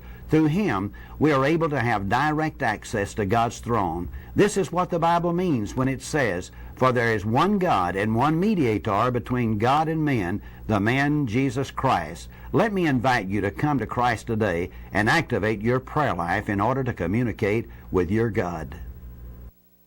Today's 60-second sermon has been presented by Christian Foundations of Faith in cooperation with the Baptist churches in your area.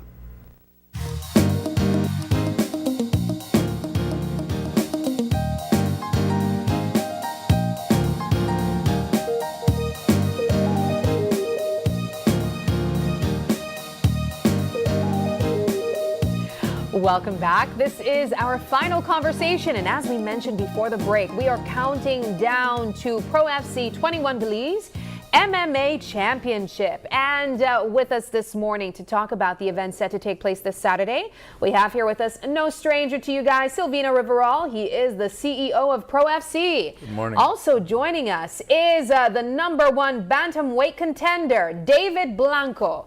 Gentlemen, thank you so much for joining us and welcome. Good morning. Thank you for having us. Thank you. Thank you. I like your get up. Yeah, I told him the same thing when he came in. I said, I like that fit. Yeah, it's giving personality. Thank you. People think I rate just for style, but no, I actually have cattle. I'm a cattle farmer. Oh, you're a rancher. Oh, that's an even better story. His fight name is David El Cowboy Blanco, and then he lives by it, right? Real cowboy, real life cowboy. A lot of people ask me, like, I like the style, and people think, I'm not involved in cattle. I'm like, I'm a... No, you're the real thing. You're a real cowboy. Real thing. Howdy. Howdy, ma'am. Well, tell me a little bit about yourself and how you got into MMA fighting. He was telling me a story just moments ago about it starting, as a young boy, he was doing boxing.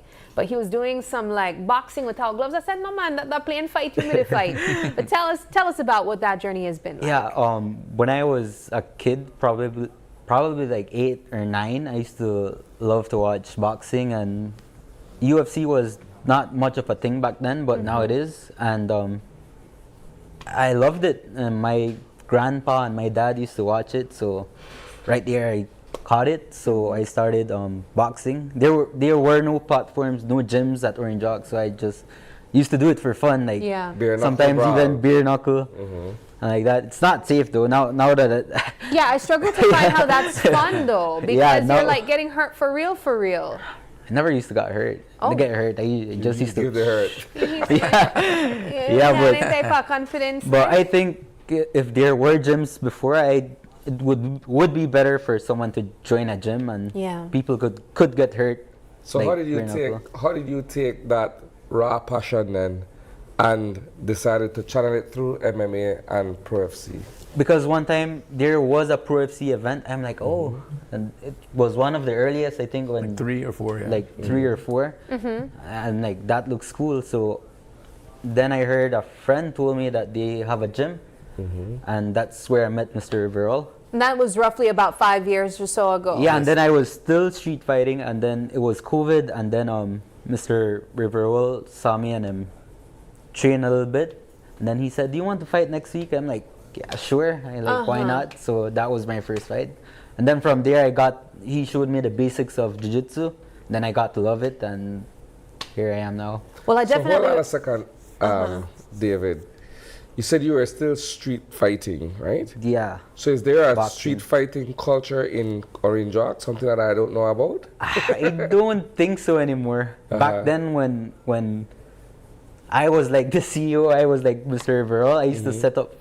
So you remember the CEO of street fighting? Man, I don't think I ever heard that. Kind of like that, because I used to, people afterwards used to hear about me, and then used to come, and they're like. So you arrange your own match, and you get in the ring too? Yeah. Wow. And then they used to come with me, and like, we want to, I'm like, all right, I'll set the place, and then we.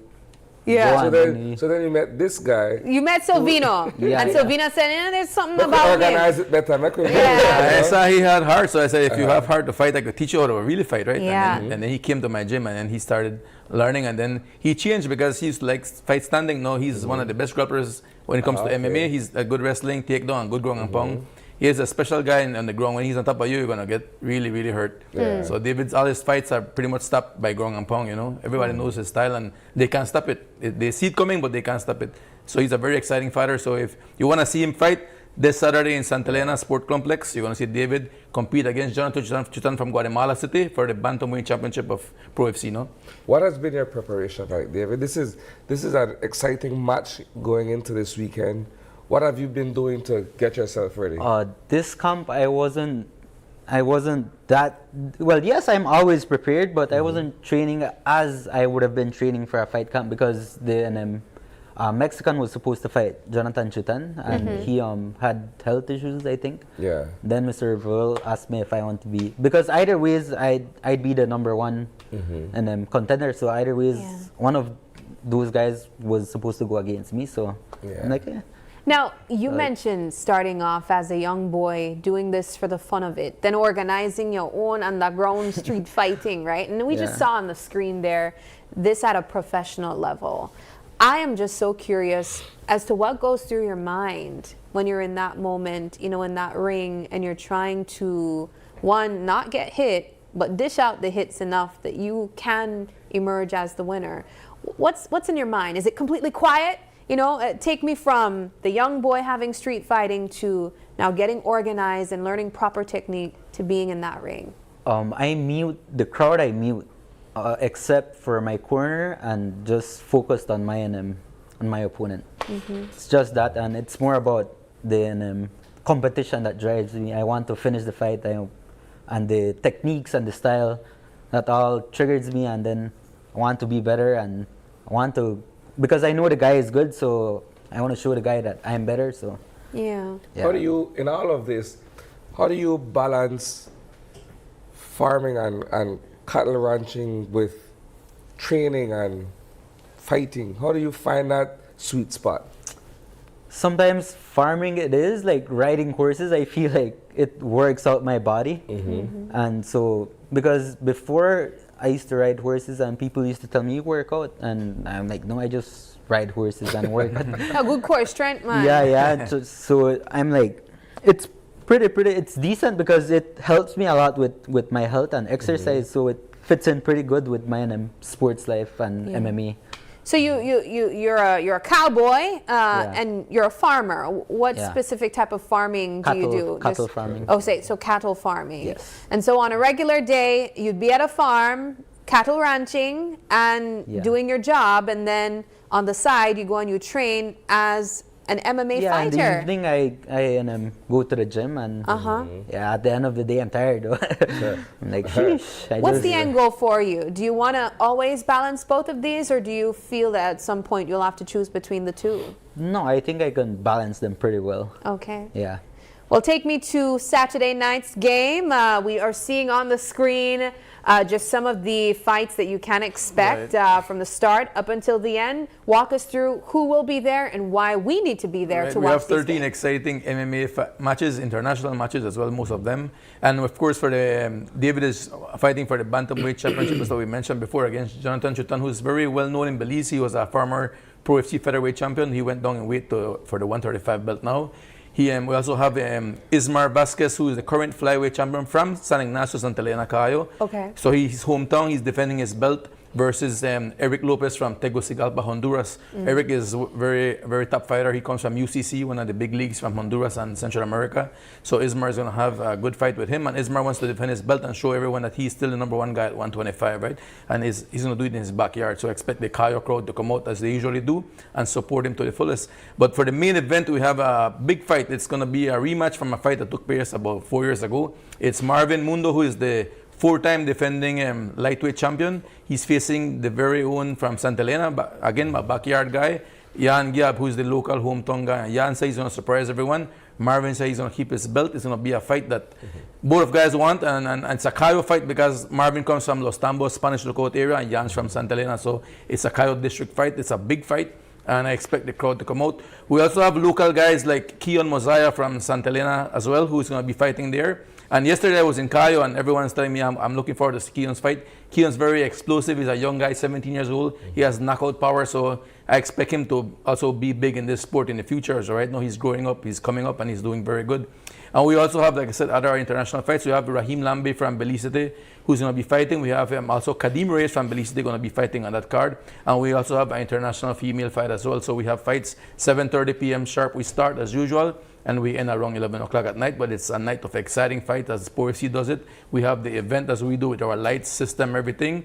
And the fights itself are high-quality fights, international fights. So come out and support a good event as usual. You know, it's only $50 to go in, and tickets are available at CP gas station. And if you guys haven't been there, I keep inviting you to come as well yourself, so you can get in to enjoy it. You spoke about the support, and I know that especially in Cayo, there's a crowd following these types of fights as well. What is it like for you as a businessman trying to keep this type of sport alive, this discipline alive? Do you find that people are buying into it more and more, and they're frequently flocking to these types of matches? Yeah, I would say no. We have a fan core base that wherever we go, you have the people that you see that always follow us wherever we go. If we're in San Pedro, if we're in Orange Rock, Belize, wherever. We also have local followers like San Ignacio, Santa Elena. That's one of our big bases. So whenever we go in Cayo, we know we expect a big crowd. It's always a good support. They always come with their matracas and their bubucelas and whatever. A lot of noise in the crowd, so I love it. Cayo is one of the places that's probably my favorite place to have fights. I expect always they fill up the place, and they are combat sports enthusiasts, so they support it a lot. How do you continue to build this particular sport across the country? I know that PROFC has pretty much toured the country in terms of taking fights to certain places like San Pedro, for instance. Right. How do you keep building the sport? Because for me, it's just a passion of mine. I love it. It's not work. It's something I've been doing for many years. When David met me, Dave could tell you I do it. I just do it because I love it. I mean, there's really no money in this sport as yet, right? It's something that I take passion in doing, and thankfully now I have sponsors, and I get the TV shows to invite me to come and do what I do. So, you know, and we have fans, and people see me in the street and they encourage me. They would say, no, don't give up. I'm attending your event. I'm going to go to this event. And that motivates you, and it's something I have a passion for many, many years. I've been into this sport from 2003. So it's 20 odd years. And then I was a believer of the sport when everybody thought I was crazy for even bringing the sport to Belize, you know. When I would talk about it, when I was training in the US and come back, and people would say, man, nobody want to see that violence. And now people get to see that it's not violent, it's a martial art, it's martial arts. It's trained fighters who go in there and show their skills. They're not street fighting. A couple of guys who think it's street fighting go in and they get beat up pretty fast or get choked out fast and realize it's a martial art. It takes a lot of discipline. These guys put a lot of work. It's a lot of years of training. So that's why the reason why you have high skill level fights, and people don't really get hurt in MMA. You get hurt sometimes, but it's not like they're going to die or anything. We don't have any deaths in MMA to report. It's just a safe sport. It's sanctioned by a commission. You have referees who take care of the fighters in there. If not, they're not intelligently defending themselves. We also have ringside physicians who take care of the fighters between rounds, cutman. So it's a lot of stuff that goes involved in this sport. Yeah. How about what the fighters earn? I mean, I imagine a lot of them, they invest a lot of time in this discipline. They go for these matches. What do they win when they actually win? Good question, yeah. And right, well, we do have, PROFC has two levels, right? We have the amateurs and we have the professionals. The amateurs, they don't get paid because it's amateurs, their rules are different. So they have to find sponsors to cover their costs. But in PROFC, we give them free hotel free food. So that's what we give them for them, cover their travel or whatever, right? But they don't get paid because they're amateurs. The professional guys, they get cover their hotel, their food, and they get paid a salary as well for their fight, right? A purse. Oh. So yeah, so that's the reason why we charge to go in, because at the end of the day, we have to pay. Certain fighters get paid, the professional fighters, and they get paid decent money, right? So you gotta make sure you Especially if pay you're them. bringing them in from Yeah, I bring them from Honduras, from the USA, from Mexico, so you gotta cover everything and you gotta pay them. And then you gotta pay both of them in a professional fight. And then so sometimes you promise them as well, if they get a finish, they get an extra money, you gotta have that money for them as well. No? So It's a business, after all. It's a business, yeah. And we only hope that it will grow even more. I mean, when we think of international names, boxers, MMA fighters, some of them are millionaires, you know? Yes. Imagine if we can get to a position like that where we can, you know, even if it's just propelling one of these fighters to a point where they're internationally recognized in that way. But right now we That's the currently goal. have like Jalen Perez, who's from my gym, Marine Rock. He's 2-0 as a professional. He's 19 years old. He's right now training in Houston because he has a fight coming up in Louisiana. Oh, that's so exciting. he's there training right now, and you know he's gonna be back on June 27th in Orange Rock for PROFC 22. We already announced that fight. He's gonna be fighting the #1 guy from Mexico, from Lauches, Gabriel Tovar. So it's a big fight for Jalen. And David, we have talked about it. He wants to go professional by next year, no? So he wants to do maybe like 2 or 3 more amateur fights, and he's going to go pro as well, because he wants to do this for a career, because it can become a career, like what you said, to make money and earn a living. Yeah. What is your plan then to get from where you are at this amateur level to the professional fighter you want to be? And there is a plan, yes. Just train, become better. Because as long as you stop, I've stopped for a year once before because I had a surgery. Yeah. And I could feel like when you stop, like the others that train, you can feel how they surpass. Yeah. They didn't surpass me, but I felt like, you know, like, whoa, catch up, got him better. So yeah, to reach those levels, all you have to do is train, be more disciplined. Consistent. Yeah, in this sport, you can't take any day off, so you have to train every day. That's the only way to get better. No other way. No secret. All right. They always ask me the same question. They say, how do you know how to do that? I said, man, I've been training for like 20 years. Yeah. Well, this is exciting. I know it's going to be a jam-packed event on Saturday. Remind us once more of the ticket prices and how we can get them as well. Yes, it's ticket price is $50 general at the CP gas station in Santa Elena, Cayo, or from any PROFC fighter. And then we have the VIPs for $100. Those are through reservations through WhatsApp 670-0716 only. And then we have the kids side tables. The table is for $700. It comes with 6 seats included, so it's like $120 for each seat. But you have a table, you have a bartender, a waitress, food served, everything, so you don't get up from your table, right? And then we also going to have tickets at the event itself, at the ticket booth. And we invite everyone to come in at 7:30 p.m. sharp, because we always start on time. That's one thing with PROFC, we start on time. So we ask everyone to come out to enjoy these fights. It's a night. It's a family event. So that's another thing too. A lot of people don't realize it's a family event. You bring your kids to it. And kids under 12, we don't charge. So if you have a kid you want to come and say, I don't have a babysitter, bring your kid along. We won't charge for the kid under 12, because they're going to enjoy it too. Some of our fans that you see screaming at the events, the most are little kids like, give him. It's funny, right? And we have videos actually we post on Instagram of the little kids jumping around and enjoying the fights. That's cute. I like it. Well, thank you guys. Any of it's a sport, you know? Yeah. And before I go, I just want to give a big shout out to a couple of my sponsors, especially the corporate sponsors, Gorilla Energy Drink, Unitex, and BZ. They're backing us up fully for the entire year, PROFC, so thanks to Unitex, Gorilla Energy Drink, and also the Belize Tourism Board, Minister Anthony Mahler. They're supporting us big now with PROFC, so thank you very much, Minister Mahler. And of course, I want to thank Channel 5 for inviting us to Open Your Eyes.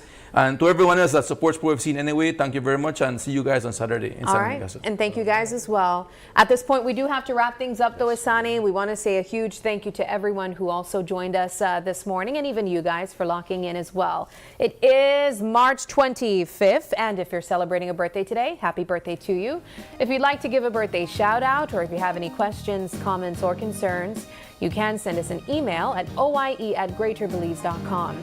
You can also catch us on Facebook, that's Open Your Eyes BZ, as well as Instagram for behind the scenes contents, that's OIE Belize. We also have a TikTok, that's openyoureyes.bz, and you can even call us and text us on our OIE phone number, that's 675-2555. But please do us a favor and join us again tomorrow when you open your eyes. Start your morning right. Until then, keep your eyes, your mind, and your hearts open. Have a wonderful Wednesday. Stay dry, stay indoors, and we'll see you tomorrow. Bye.